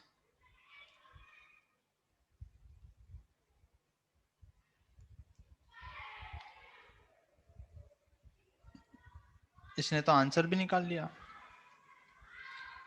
323। ये तो एकदम सरासर गलत, एकदम गलत आंसर है, खतरनाक गलत। चलो देखो बताता हूँ अभी। कोई बात नहीं, कोई बात नहीं, कोई बात नहीं, नहीं आया तो कोई बात नहीं। मत लिखो, मत लिखो, जो आंसर लिख रहे हो तुम that is wrong, no issues. पहले फिगर बना लेते हैं। तो अच्छा, क्वेश्चन को देख के तुमको ये समझ में आया है क्या कि ये किस तरह का ट्रेपेजियम है? देखो, अगर ये ट्रेपेजियम मैंने इस तरह से बना दिया, बताओ, आइसोसेलेस ट्रेपेजियम सुना है कभी? आइसोसेलेस ट्रेपेजियम तो सुना ही होगा। तो yes, this is an isosceles trapezium, this is an isosceles trapezium. दिख रहा है ना, देखो ना, पैरेलल साइड उसने दे रखी है, ये 25 है, ये 13 है, एंड नॉन पैरेलल साइड उसने 15 15 बोल रहा है। तो जब नॉन पैरेलल साइड्स इक्वल हो जाती है then it is a isosceles trapezium. ठीक है, अब कोई कुछ नहीं बोलेगा, अब क्वेश्चन को ध्यान से देखेंगे। ठीक है, देखो, ये इंपॉर्टेंट क्वेश्चन है काफी, हाँ, काफी एग्जाम्स में आता है ये, सो दिस इज वेरी इंपॉर्टेंट। चलो, अब नहीं, मैंने बोल दिया ना दैट इज रॉन्ग। अभी सुनते रहो मुझे, अभी कुछ मत करो, डोंट डू एनीथिंग, अभी तुम सुनते रहो मुझे बस, और लिखो भी मत आंसर। कोई बात नहीं, आपको नहीं आया तो that is not a very big problem. हाँ, तो मुझे अगर ट्रेपेजियम का एरिया निकालना है तो that is half into sum of parallel sides into height. इसके करने के दो मेथड है ना। तो सबसे पहले मेथड नंबर 1, तो this what we are discussing is method number 1। ठीक है, तो हाइट चाहिए, तो हाइट के लिए अपन ने ये परपेंडिकुलर बना दी, this is C. So now I can say that area of trapezium A B C D that is equals to half into sum of parallel sides AB plus CD into the height CE। ठीक है, इसको H बोल देते हैं। so this is equals to half into AB plus CD कितना होगा 25 plus 13 into H, और इसको देखोगे तो 25 प्लस 13 इज 38, 38 बाई 2 इज 19, तो 19H। अब इसका मतलब अगर मेरे को H पता चल गया कहीं से तो मेरा आंसर आ जाएगा। अब H को कैसे निकालेंगे, दैट इज द क्वेश्चन।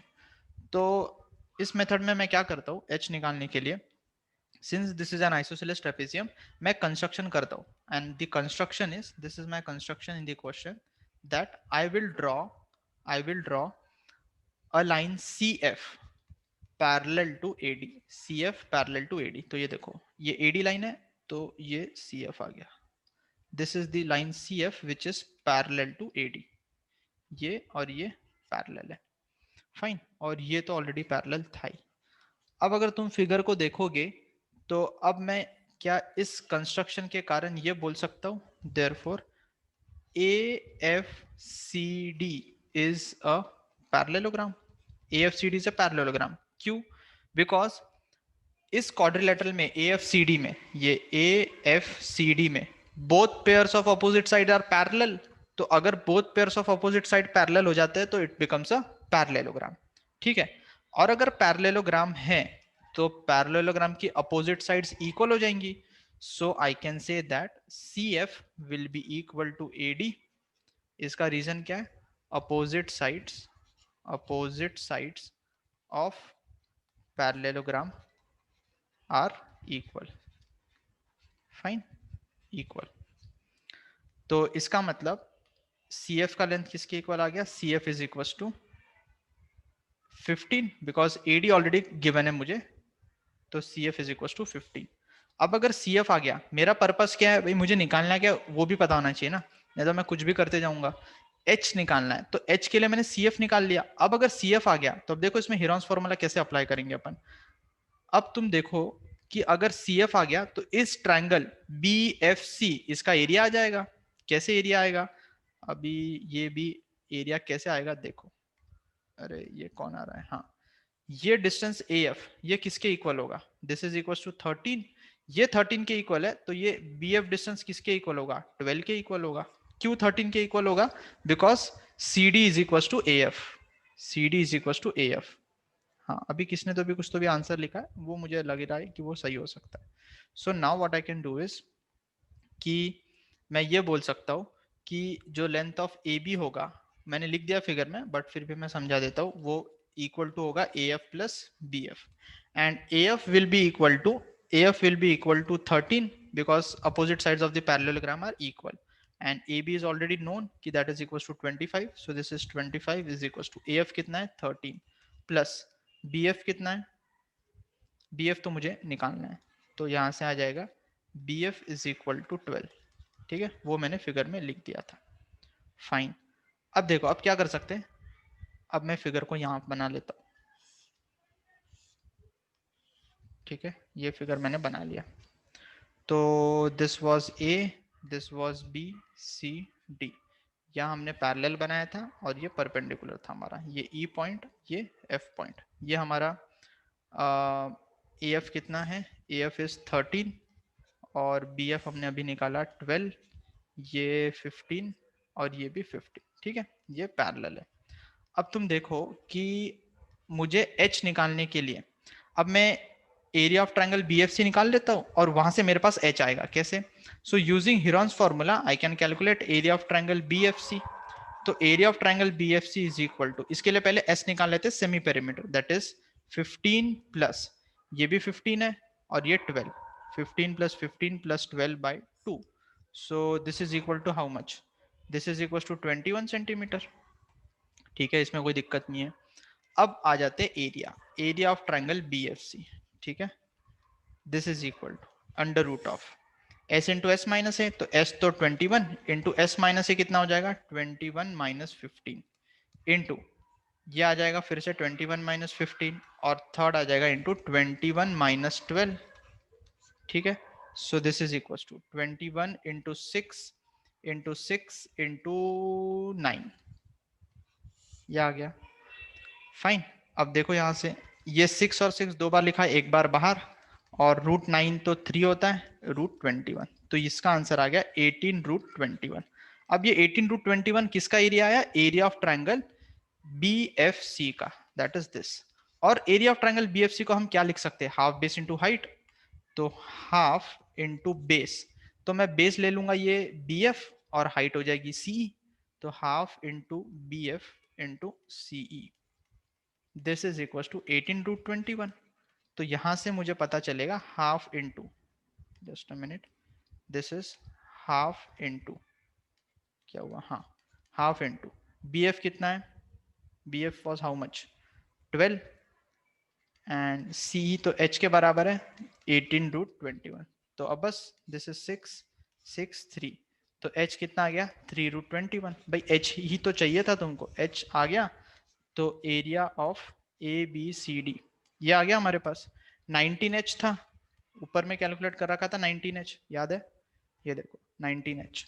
तो H की वैल्यू आ गई 3 root 21. So this is equal to 57, मतलब 19 इंटू 3 57 रूट 21. सो ये तो हो गया मेरे पास मेथड नंबर 1. होपफुली समझ में आ गया, किसी को कोई प्रॉब्लम?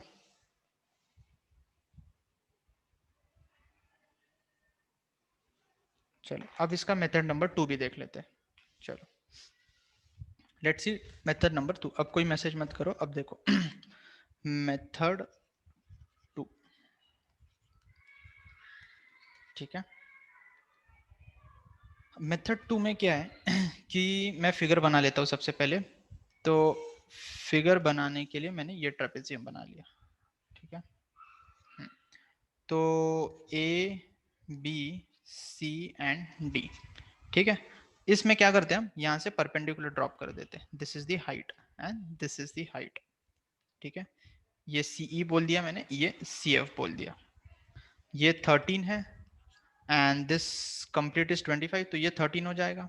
ठीक है, अब तुम इसको इस तरह से देखो कि अगर ये कंप्लीट 13 हो गया, ये 15 है, ये 15 है. ठीक है, तो सबसे पहले भी देखो, मैं ये बोल सकता हूँ क्या, triangle BEC is congruent to triangle AFD. बताओ ये दोनों ट्रायंगल कॉन्ग्रुएंट है क्या, अगर है तो किस टेस्ट से कॉन्ग्रुएंट है?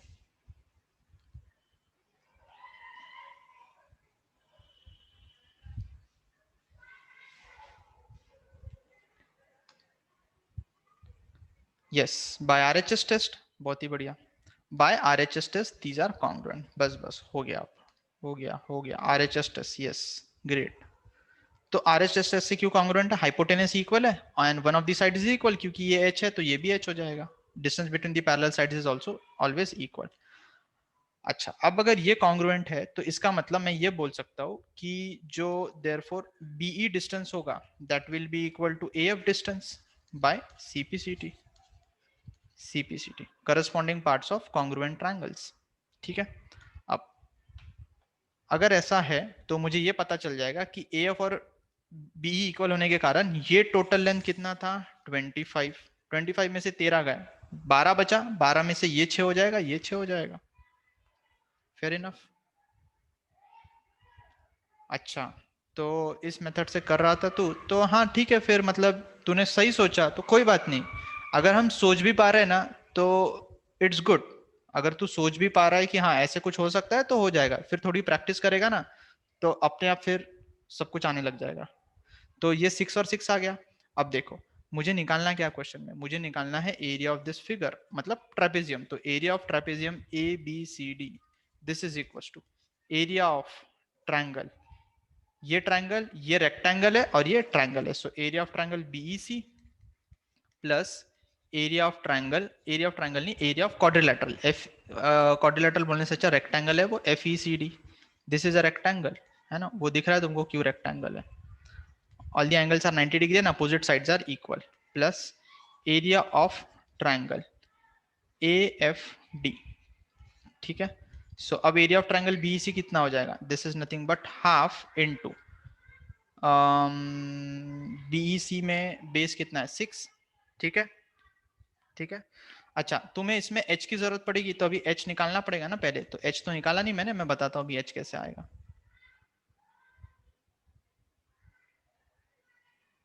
ओके वेरी गुड, इस मेथड से किया तो half into B into height h plus ये आ जाएगा 13 into H plus this is A F D, A F D का area half into 6 into H, ठीक है। तो दिस इज हाउ मच, देखो ये भी 13 19 एच के इक्वल आएगा, दिस इज 3, दिस इज 3, ठीक है। सो 3h plus 3 6h, 6h plus 13h is 19h, तो ये भी 19h आया। अब फिर से h तो ऑब्वियसली मेथड 1 और मेथड 2 में सेम ही आएगा, बट अभी h को निकालने का तरीका क्या है इसमें, उसमें तो हमने हीरोन्स फार्मूला यूज किया, क्योंकि हम हीरोन्स फार्मूला पढ़ रहे थे तो मैंने हीरोन्स फार्मूला से बता दिया, बट ये विदाउट हीरोन्स फार्मूला भी निकाल सकते हैं h, कुछ भी नहीं करना है, इस राइट एंगल ट्रायंगल में पाइथागोरस लगाना है, दोनों में से किसी भी ट्रायंगल में। तो if I go to triangle A F D, तो पाइथागोरस से क्या लिख सकते हैं अपन, A D square is equal to A F square plus D F square, तो AD क्या है 15, तो this is 15 square is equal to AF कितना है 6 स्क्वायर प्लस DF कितना है h स्क्वायर, तो यहाँ से h स्क्वायर कितना आ जाएगा, 15 स्क्वायर इज 225 माइनस 36, तो यहाँ से h स्क्वायर आ जाएगा 225 माइनस 36 करेंगे तो 25 गया और 11 तो 189, तो h इज इक्वल टू 189 को क्या लिखे जाए 9 इंटू 21 और ये रूट, तो h इज इक्वल टू 3√21। अब अगर ये आ गया तो बस एरिया भी आ जाएगा, यही लिख लेता हूँ। So area of A B C D that is the trapezium is equal to 19h, तो that is 19 into 3√21, that is equal to 57√21 centimetre square. चमका ना भाई सबको, समझे कि नहीं समझे?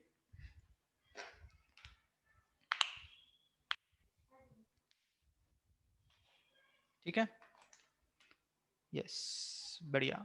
और इसी के साथ अपना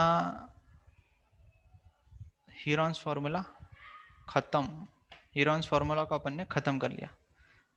हाँ कोई बात नहीं, if you are finding this to be easier method no problem, चलेगा, किसी कैसे भी करो, एवरीथिंग इज फाइन। मुझे तो जितना जितने तरीके से सोल्यूशन पॉसिबल है वो तो बताना है, मैंने बता दिया। आप जो मेथड अच्छा लगता है वो यूज करो। जिसने आंसर बताया था मैं जानना चाहता हूँ उसने किस मेथड से किया था।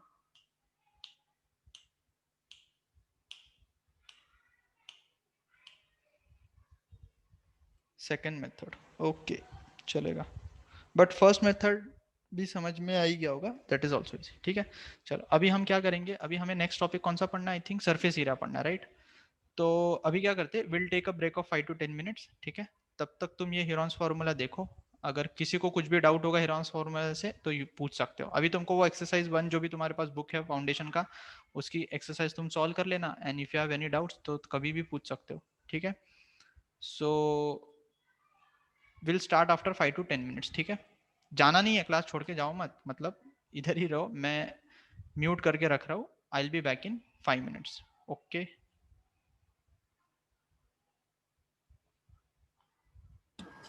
फिर नेक्स्ट टॉपिक शुरू करते हैं अपना।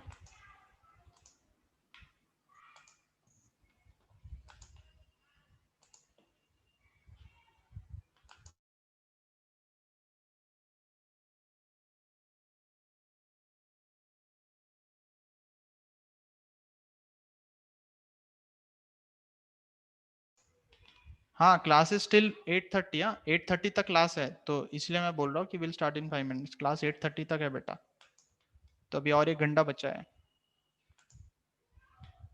हाँ, 5 मिनट में स्टार्ट करते हैं।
Yes, everyone is back.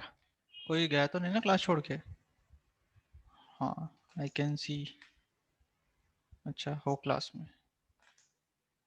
चलो, सो शुरू करें भाई, नेक्स्ट टॉपिक। चलो, किसी को कुछ पूछना है पहले? Anyone you want to ask anything? Notes and video तो मैं शेयर करूंगा, डोंट वरी अबाउट दैट।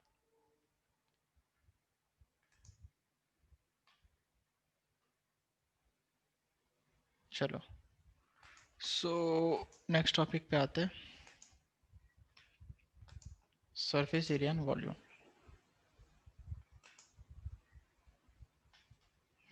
ठीक है ना?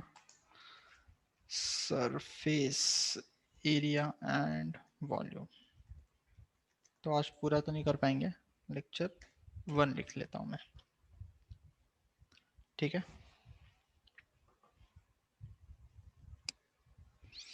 अब ये चैप्टर क्या है ना कि this is kind of formula based.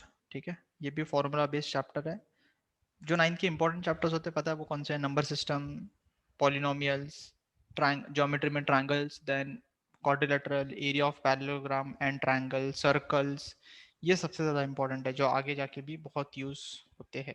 ठीक है, surface area and volume formula based chapter है, बट क्वेश्चन करना आना चाहिए। ठीक है, क्वेश्चन ज़्यादा सॉल्व करने पड़ते हैं। तो सबसे पहले इसमें हमें क्या क्या डिस्कस करना। अच्छा देखो, सबसे पहले सरफेस एरिया वॉल्यूम में क्या है ना, मैं यूनिट कन्वर्जन बता देता हूँ, क्योंकि इसमें क्या है, क्वेश्चन करोगे तो यूनिट कन्वर्जन सबसे इंपॉर्टेंट चीज हो जाती है उसमें। तो काफी लोगों को यूनिट कन्वर्जन में प्रॉब्लम होती है। So I what I do is I first of all write unit conversion. Unit conversion मतलब वही 1 मीटर मतलब 100 सेंटीमीटर होता है, वो सारी चीजें। ठीक है, अब ये तो बहुत ईजी है, 1 metre equal 100 centimetre, but there are things जो इजीली याद नहीं रहती है। तो उसको मैं कॉपी कर लूँ क्या? हाँ, I have written it somewhere, तो आई विल कॉपी दैट।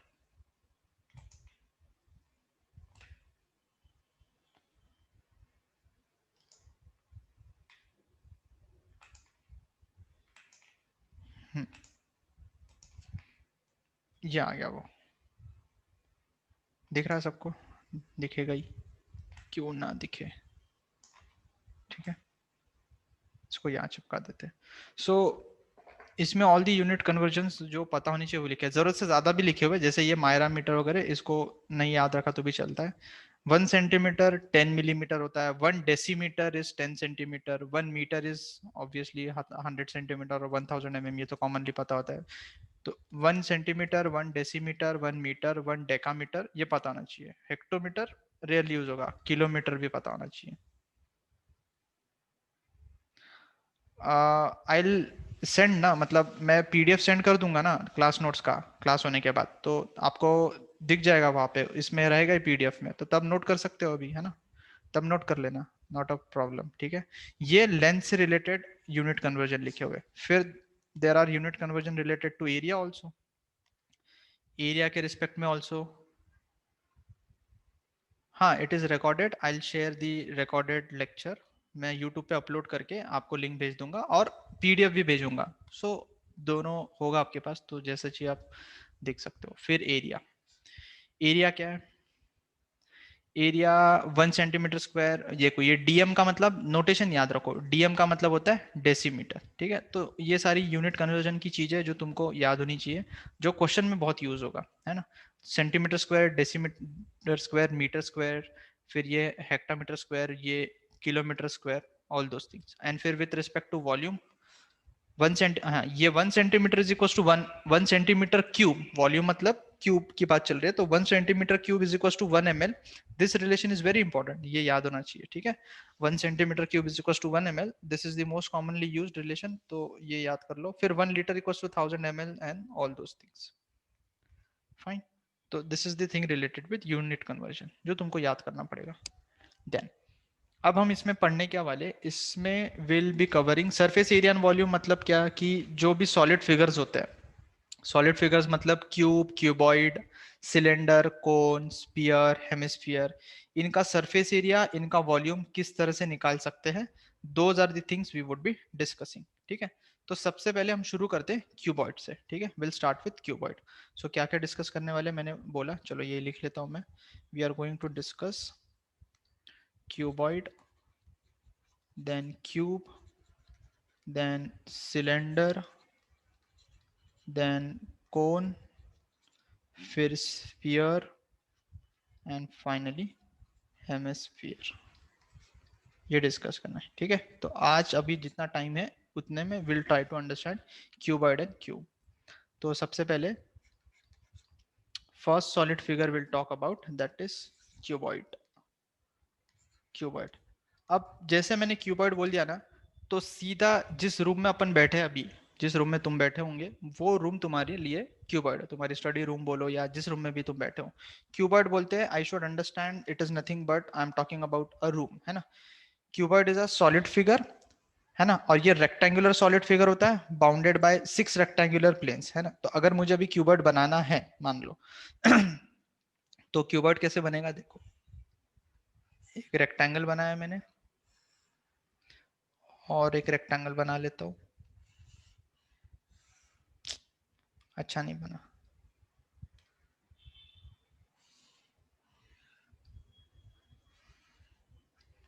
ठीक है। अब इनको ज्वाइन कर दो, ये इस तरह से ज्वाइन कर दिया मैंने इसको। चलो इसको भी सॉलिड दिख रहा है तुमको, ये सॉलिड फिगर है। ये तुम इसको एक रूम के हिसाब से सोच सकते हो। Now this is a rectangular solid figure generated by 6 plane faces. 6 plane faces क्यों बोला, क्योंकि तुम देख सकते हो जिस रूम में तुम बैठे हो देर आर 6 फेसेस, मतलब 6 रेक्टेंगल्स। कैसे 6 रेक्टेंगल्स, तुम्हारे सामने एक वॉल होगी, एक पीछे वॉल होगी, एक राइट हैंड साइड में वॉल होगी, एक लेफ्ट हैंड साइड में वॉल होगी। 4 वॉल्स हो गई है, और एक ऊपर छत तुम्हारे और नीचे फ्लोर। Everything is rectangle. तो ये जो 6 सर्फेसेस दिख रही है तुमको, इन 6 सर्फेसेस से हमारे पास क्यूबॉइड बनेगा, ठीक है। और वही 6 सर्फेसेस मैंने यहाँ पे बना रखी है। ये देखो, ये फ्लोर बोल सकते हो, ये ऊपर वाला छत, ये सामने, ये पीछे, जैसे भी बोलना है साइड फिगर्स, ठीक है। तो with respect to this cuboid, तो क्यूबॉइड में क्या क्या होता है लिख लेते हैं। This is nothing but a rectangular solid bounded by 6 rectangular faces, 6 rectangular faces. Then I have edges कितनी है, काउंट करो एजेस कितनी है। एजेस का मतलब ये देखो, ये 1 2 3 और 4, 4 एजेस नीचे हो गई। ऊपर में भी देखोगे तो 1 2 3 4, 4 एजेस एट द टॉप। और वैसे ही तुम साइड में देखो, ये 2 बच गए और ये 2 बच गए। So there are total 12 edges, 6 rectangular faces, then I have 12 edges, and how many corners या vertices, there are 8 vertices। 8 vertices कौन से दिख रहे हैं, ये 1 2, ऊपर नीचे, ऊपर 4 नीचे 4। so there are total 8 vertices। तो लिख लिया मैंने 8 vertices, ठीक है। चलो, so this is the information related to this figure। अब सबसे पहले अगर मैंने पूछा वॉल्यूम क्या होता है, ठीक है, तो अब हमेशा अपन जितनी भी सॉलिड फिगर्स डिस्कस करने वाले हैं उसमें सरफेस एरिया एंड वॉल्यूम की बात करेंगे। तो what is this volume we are talking about, volume is nothing but the space enclosed by the solid figure. जिस केस में क्यूबॉइड की बात कर रहे हैं, तो एक क्यूबॉइड कितनी स्पेस ऑक्यूपाई कर रहा है। अगर तुम जिस रूम में बैठे हो उस हिसाब से देखोगे तो उसमें हम ये बोलना चाहते हैं कि वो रूम की कैपेसिटी कितनी है, या वो रूम कितनी स्पेस ऑक्यूपाई कर रहा है ना। तो space occupied by any figure is nothing but the volume. तो चलो इसको लिख लेता हूं मैं, वैसे तो पता ही होगा बट वॉल्यूम का मतलब क्या होता है, ये कुछ इंपॉर्टेंट टर्म्स है रिलेटेड टू दिस फिगर्स। तो volume means the space enclosed enclosed by a solid figure. मैं सॉलिड फिगर लिख लेता हूँ। सॉलिड फिगर बोलने से फिर वो क्यूबॉइड हो, क्यूब हो, सिलेंडर हो, कोन हो, कुछ भी हो सकता है, ठीक है, फाइन। अब ये तो मतलब वॉल्यूम हो गया। अब इस क्यूबॉइड में क्या तुम ये बता सकते हो डायगोनल कैसे बताएंगे, what is the diagonal of a cuboid, ठीक है। डायगोनल ऑफ अ क्यूबॉइड क्या होता है, डायगोनल ऑफ अ क्यूबॉइड मतलब the line. Diagonal of a quadrilateral क्या होता है, अपोजिट वर्टाइसेस को ज्वाइन करने वाली line, it is a diagonal. अब इस केस में अपोजिट वर्टाइसेस मतलब ये तो 3 डायमेंशनल फिगर है, क्वाड्रिलैटरल तो 2 डायमेंशनल होता है, तो 2 डायमेंशनल फिगर था तो मैंने बोल दिया कि इसको और इसको ज्वाइन कर दो डायगोनल है, इसको और इसको ज्वाइन कर दो ये डायगोनल। लेकिन ये तो क्यूबॉइड है, तो इसमें डायगोनल कैसे बनेगी? देखो इसमें डायगोनल ऐसे बनेगी कि इसमें अपन अपोजिट वर्टाइसेस को ज्वाइन करेंगे, लेकिन जब मैं अपोजिट वर्टाइसेस बोल रहा हूं ना, तो एक वर्टाइस नीचे से उठाओ और दूसरा वाला वर्टाइस ऊपर से उठाओ, लेकिन अपोजिट वाला, तो ये उठा लिया। अब इसको तुम विजुअलाइज कैसे करोगे? इसमें विजुअलाइज कर लो। तुम जिस रूम में बैठे हो क्यूबॉइड है, तुम क्या करो, तुम्हारे सामने जो वॉल दिख रही है उस वॉल पे नीचे 2 वर्टाइसेस है, उस 2 वर्टेक्स में से कोई भी एक वर्टेक्स सिलेक्ट कर लो। एक वर्टेक्स मैंने सिलेक्ट कर लिया, उस वर्टेक्स को मतलब मान लो मेरे सामने वॉल है, तो इस इधर वाला जो वर्टेक्स होगा उसको मैंने सिलेक्ट किया, उसको ऊपर वाले मतलब मेरे पीछे वाले जो वॉल होगी उसमें ऊपर वाला जो वर्टेक्स होगा उससे ज्वाइन कर दिया। सो that is this particular line, इसको हम बोलेंगे डायगोनल। ठीक है, this is nothing but the diagonal of cuboid, diagonal of cuboid. ठीक है, तो डायगोनल ऑफ क्यूबॉइड समझ में आया? The line joining the opposite corners of a cuboid is nothing but the diagonal of a cuboid. तो लिख लूं क्या इसमें? आई थिंक ये तो अंडरस्टूड है। ठीक है, then then will talk about the surface area. Surface area में दो के सरफेस एरिया की बात करते हैं अपन। First is the total surface area, है ना? First is total surface area. Total surface area का मतलब क्या कि क्यूबॉइड कितने रेक्टेंगुलर फेसेस से बना है? It is made up of 6 rectangular faces. तो इन 6 रेक्टेंगुलर फेसेस का एरिया अगर ऐड कर लूंगा तो I will get the total surface area. So total surface area is nothing but sum of areas of all the 6 faces। 6 faces है, उन faces का एरिया।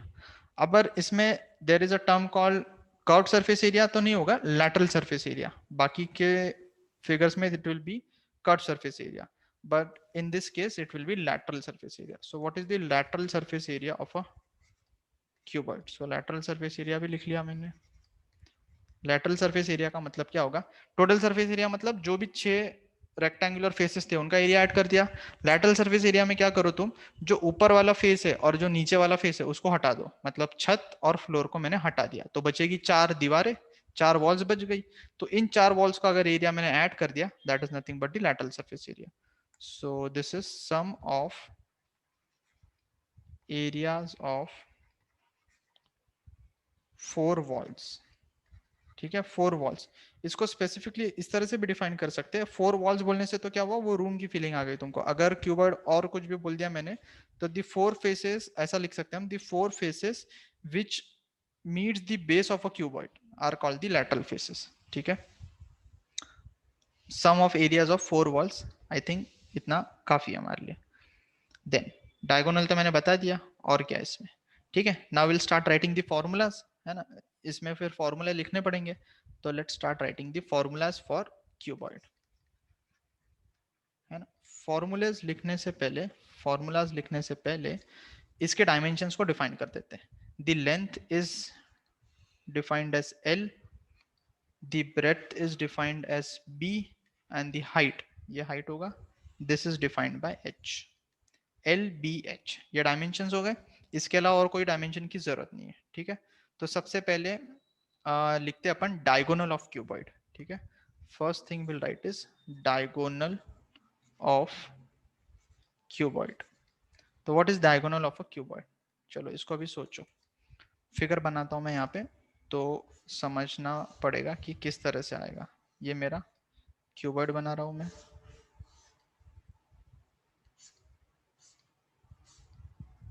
ठीक है ना, दिस इज द डायगोनल, ये डायगोनल था, मैंने अभी ऊपर समझाया था। अच्छा, इसका लेंथ निकालना है, तो इसका लेंथ निकालने के लिए तुम क्या करो, इसको राइट एंगल ट्रायंगल के हिसाब से सोचो। देखो इसको अगर मैंने इस वर्टेक्स से ज्वाइन कर दिया, और ये तो यहाँ पे परपेंडिकुलर है, ठीक है, तो ये क्या है, ये h के इक्वल है, दिस इज द हाइट, है ना? और ये कितना होगा, इसको भी कैलकुलेट कर सकते हो भाई, ये 90 डिग्री का एंगल है, तो ये b है और ये l है, तो ये जो डायगोनल है ये कितना हो जाएगा, under root of l square plus b square. और ये खुद यहाँ पे जो दिख रहा है कि मैं इसको जो पेन चला रहा हूँ, this itself is a right angle triangle, क्योंकि यहाँ पे 90 डिग्री बन रहा है। तो इसमें पाइथागोरस लगाओगे तो get the length of diagonal.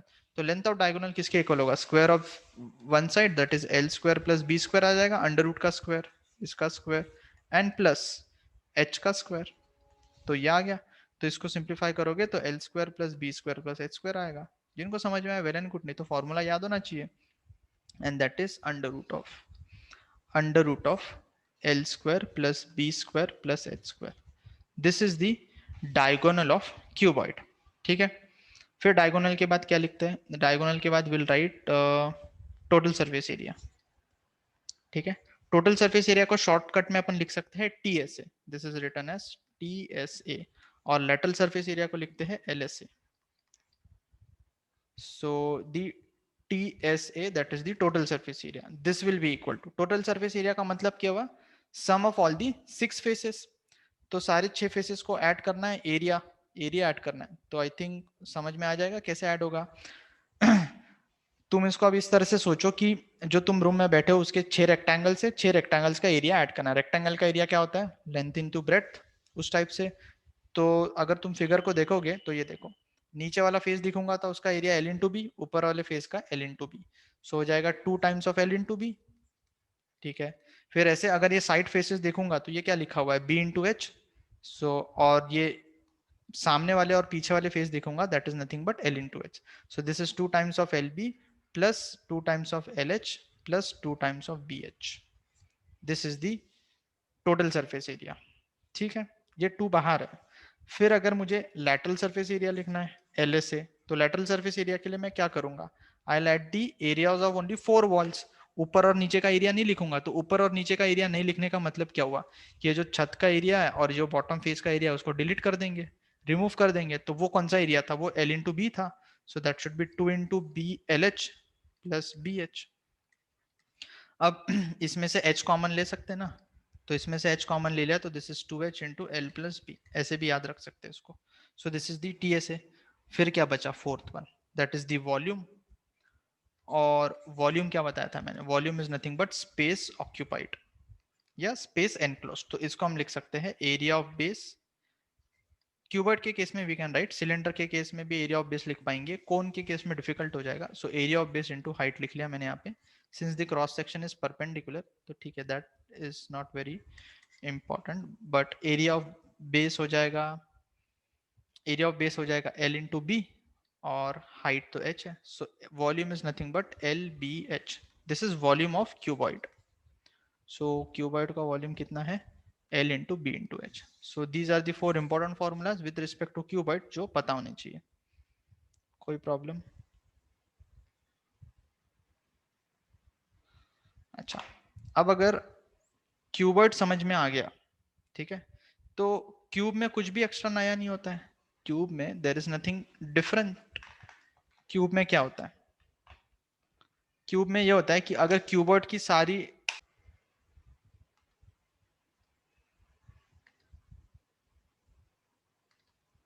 So this will be equal to 27 minus 27 A square. ठीक है, ये आ जाएगा 27 A square minus 2 A square upon 2 A square into 100। So this is equal to, यहाँ से A square cancel, 27 minus 2 is, गड़बड़ की क्या मैंने? अच्छा ये 6 ए स्क्वायर था ना, sorry, this is 12 A square. ठीक है, तो 27 minus 12 is how much? 15 by 2 into 100। अरे क्या किया मैंने यहाँ पे? This is 6 A square, so this is 12। तो दिस इज 12, 2 6 जा, फिर ये 2 3 जा, 2 5 जा। कुछ तो भी हमने गड़बड़ कर दी इसमें। ठीक है, दैट इज नॉट फाइन, तो कैलकुलेशन है। तो यहाँ पे आ जाएगा 12, तो ए स्क्वायर तो कैंसिल हो गया था। 27 माइनस 12 कितना था? 15। So 15 by 12 into 100, and 15 by 12 into 100 करोगे तो that should be equal to 125%।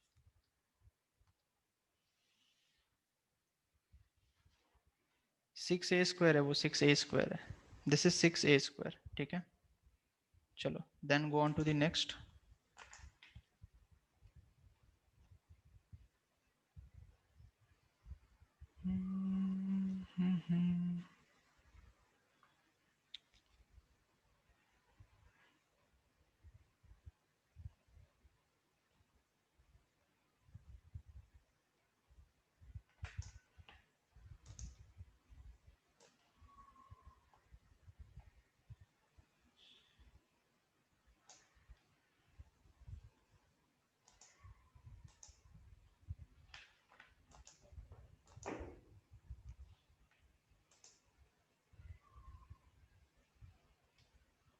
Next lecture you check the time table.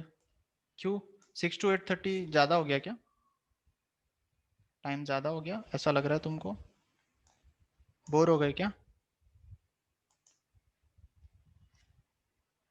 हाँ। Question number 4, time table check करो बेटा। कोई बात नहीं, बस अभी थोड़ा सा ही बचा है। You cannot see my screen? सबको तो दिख रही है ना screen?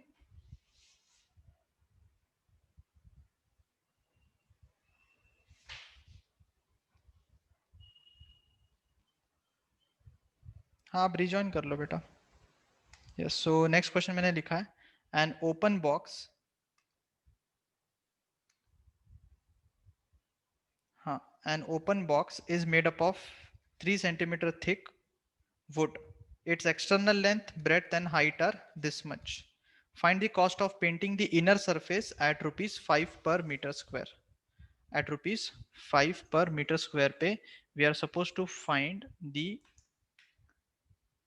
cost of painting the inner surface. तो देखो क्वेश्चन को थोड़ा सा ध्यान से पढ़ोगे तो you'll understand this. देखो क्या लिखा है इसमें, an open box is made up of would 3 centimeter thick. ठीक है, ओपन बॉक्स बोला है। ओपन बॉक्स का मतलब क्या है कि ऊपर से ओपन है, ऊपर से देयर इज नो कवरिंग। ठीक है, तो अगर मैं बॉक्स का शेप बनाऊं इस तरह से बॉक्स होगा। मेरी ड्राइंग तो अच्छी नहीं है बट ठीक है समझ जाओगे, इतना तो बना ही लेंगे। हाँ, ये it's external length, breadth and height ये गिवन है। एक्सटर्नल लेंथ देखो, ओपन बॉक्स का मतलब क्या है, देखो 3 सेंटीमीटर थिक से बना हुआ, मतलब क्या है कि ये इसका जो डायमेंशन है ना, खड्डा जो होता है ना, बॉक्स देखा होगा ना, तो ये जो खड्डा होता है ना, खड्डे की थिकनेस दे रखी है अपने को, मतलब कार्डबोर्ड से जो बॉक्स बनता है उसकी बात चल रही है। ठीक है, इस तरह से होगा।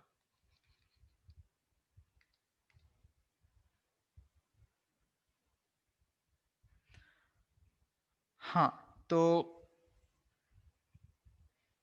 हाँ, कुछ माइनस करना पड़ेगा, तो अभी समझते ना, देख क्या करना है इसमें कि एक्सटर्नल लेंथ दे रखी है, तो एक्सटर्नल लेंथ का मतलब ये डायमेंशन होता है जो ब्लू में दिख रहा है, और इंटरनल मतलब जो रेड में दिख रहा है तुमको। ठीक है, तो ये एक्सटर्नल डायमेंशन कितना दे रखा है तुमको, this external dimension which I am drawing in black, this is equal to 1.48। Breadth कितना दे रखा है, इसको मैंने ब्रेथ बोल दिया 1.16, और हाइट कितना दे रखा है, हाइट इज 8.3 dm। अब ध्यान रखना 8.3 dm लिखा हुआ है, और अगर यूनिट कन्वर्जन याद होगा तो 8.3 dm का मतलब कितना होता है, मतलब 1 dm is equal to 10 centimetre. 1 dm का मतलब होता है 10 सेंटीमीटर। हाँ, करना पड़ेगा वो तो। अभी देखो ध्यान से देखना, cost of painting the inner surface, inner surface मतलब उसको सिर्फ अंदर से पेंट करना है, बाहर से पेंट करना नहीं है, तो we should calculate the inner dimension, है ना। इनर डायमेंशंस कैलकुलेट करनी पड़ेगी, तो एक्सटर्नल डायमेंशंस दे रखे, तो I should calculate the inner dimensions. अब इनर डायमेंशंस कैलकुलेट करने का मतलब internal length, internal width and internal height. So internal length लिख लेते हैं सबसे पहले। So the internal length that is equal to how much, that is equal to internal length का मतलब देखो एक्सटर्नल लेंथ इज 1.48। अब उसमें से यहाँ पे ये जो खड्डा होगा दैट इज दी कार्डबोर्ड, उसकी थिकनेस वुडन है ना, वुड से बना है, तो अगेन मैं कार्डबोर्ड बोल रहा हूँ, तो कार्डबोर्ड से नहीं वुड से बना हुआ है, तो जो वुड की थिकनेस होगी वो माइनस करनी पड़ेगी इस साइड से और इस साइड से भी। सो that should be -2 into 3, this much centimeter, this is the internal length। तो इंटरनल लेंथ कितना होगा, तो ध्यान से देखो, अभी इंटरनल लेंथ विल बी 1.48। ये अच्छा ये मीटर में था and this is in centimetre, so my mistake, ये सेंटीमीटर में लिखने के लिए इसको 100 से मल्टीप्लाई करना पड़ेगा and minus 6. So this is 148 minus 6. Now this is in centimetre. ठीक है ना, ये मीटर में लिखा था, दिस इज सेंटीमीटर. तो 148 माइनस 6 करोगे तो 142 centimetre, that means 1.42 metres. This is the internal length. Metre में कैलकुलेशन करेंगे बिकॉज जो रेट दे रखा है दैट इज इन पर मीटर स्क्वायर. अब कैलकुलेट करते हैं इंटरनल ब्रेथ. इंटरनल ब्रेथ कितना होगा? Internal breadth will be equal to, breadth कितना दे रखा है 1.16 मीटर, सो 1.16 माइनस 2 इंटू 3. तो again this is in metre, this is in centimetre, तो इसको लिख लूंगा मैं 116 माइनस 6 दिस मैनी सेंटीमीटर्स. तो ये आ जाएगा 110 सेंटीमीटर, और 110 सेंटीमीटर का मतलब 1.1 मीटर. ठीक है, तो आई थिंक यहाँ पे तो कोई दिक्कत नहीं है. अब आ जाते हैं हाइट पे. अब जब हाइट कैलकुलेट करोगे ना तो 6 माइनस नहीं होगा, हाइट कैलकुलेट करते समय ओनली 3 माइनस होगा, क्योंकि बॉक्स ऊपर से तो ओपन है ना, ऊपर से ओपन है, तो ऊपर से ओपन होने के कारण जो थिकनेस ऑफ वुड होगा वो सिर्फ नीचे मिलेगा, ऊपर में तो है ही नहीं ना वुड, तो ऊपर में थिकनेस कहां से मिलेगी? देख रहे हो तुम यहाँ पे, सिर्फ ये माइनस होगा यहाँ पे. सो जब इंटरनल हाइट कैलकुलेट करेंगे, so the internal height that is equal to कितना दे रखा है 8.3 डीएम. तो 8.3 डीएम को यहाँ पे लिख लेता हूँ मैं. 8.3 dm will be equal to 83 centimetre, क्योंकि 1 dm is equal to 10 centimetre. So that should be 83 minus 3 only. ठीक है ना, 3 एक ही बार सब्ट्रैक्ट होगा, दो बार नहीं. 6 सब्ट्रैक्ट करोगे तो गलत होगा. क्यों? Because the box is open from the top. So this is equal to 80 centimetre. 80 centimetre मतलब 0.8 मीटर. ठीक है, तो 0.8 मीटर आ गया. तो अब इसको क्या करना है हमें? Cost of painting the inner surface. तो इनर सरफेस का एरिया निकाल लेते हैं. So area to be painted ऐसा लिख लेते हैं, एरिया टू बी पेंटेड. तो अभी तुम सोचो कि एरिया टू बी पेंटेड कौन सा होगा? नीचे वाला सरफेस, साइड वाले दो सरफेस, मतलब बेसिकली साइड के चारों सरफेस, और नीचे वाला सरफेस. ऊपर वाले सरफेस का एरिया लिखना नहीं है. तो जो एरिया टू बी पेंटेड होगा वो होगा एल इन टू बी, मतलब नीचे का area, plus 2 times of B h plus 2 times of L h. तो यहाँ पे मैंने 2 टाइम्स ऑफ एल बी नहीं लिखा. क्यों नहीं लिखा? क्योंकि ऊपर से ओपन है बॉक्स. तो तुम इसको ऐसा समझ सकते हो कि जिस रूम में तुम बैठे हो वो ऊपर में उसका छत ही नहीं है, तो छत नहीं है तो छत का एरिया लिखना नहीं पड़ेगा. तो ये कितना आ जाएगा? L कितना है? ये सारे इंटरनल डायमेंशन है 1.42. So this is 1.42 into 1.1 plus 2 into b कितना है 1.1 इंटू 0.8 प्लस 2 इंटू एल कितना है 1.42 इंटू एच 0.8. हाँ, so that is equal to how much? इसका बताओ यार आंसर, मतलब कैलकुलेशन कितनी आएगी इसकी? आई थिंक ये आ जाएगा 5.594. ठीक है, 5.594 मीटर स्क्वायर. ठीक है, this is the area to be painted. अब उसने बोला है कि कॉस्ट ऑफ पेंटिंग कितना दे रखा है 5 पर मीटर स्क्वायर. तो मुझे उसने बोल रखा है कि 1 मीटर स्क्वायर का एरिया पेंट करने के लिए मेरे को लगते हैं 5 रुपए, और मुझे कितना पेंट करना है 5.594 मीटर स्क्वायर. तो इसके लिए कितने रुपए लगेंगे? That is the question mark. तो कुछ नहीं, क्रॉस मल्टीप्लाई कर लो. So cost of painting, cost of painting will be equal to 5 into 5.594, and this will be equal to how much? I think ये आ जाएगा 27.5 rupees, 27.5 approximately. Clear? 27.5 रुपीज है ना, सबको समझ में आ गया? तो ये क्यूब एंड क्यूबर्ट हमने अभी डिस्कस किया और उसके कुछ क्वेश्चन किए. अब मैं क्या करूंगा नेक्स्ट क्लास में, जब भी होगी अपनी, सिलेंडर और कोन को डिस्कशन करेंगे एंड आगे जो भी होगा, सिलेंडर, कोन, स्फीयर, हेमिस्फीयर. ठीक है, किसी को कुछ पूछना है? आई थिंक क्लास की रिकॉर्डिंग पता नहीं, मैंने शुरू तो की थी, बीच में मुझे ऐसा दिखा कि वो रिज्यूम रिकॉर्डिंग पूछ रहा था, तो हो सकता है बीच में कुछ पोर्शन मिस हो गया होगा, बट ऐसा होना नहीं चाहिए, मोस्टली हो जाएगा पूरा. तो वो मैं लिंक शेयर कर दूंगा. एंड नोट्स तो ऑब्वियसली नोट्स तो पूरे आ जाएंगे, पीडीएफ अभी शेयर हो जाएगा. ठीक है, किसी को कोई problem? No doubt, sir. All clear. No doubt, sir. चलो बढ़िया है. Clear, sir. Okay okay then bye everyone. Okay, Clear, sir. sir. Bye, Bye, sir. sir. Good night. Good night. Bye, sir. Thank you. Yes, beta, I'm ending. Bye, this. sir. Good night. Thank you.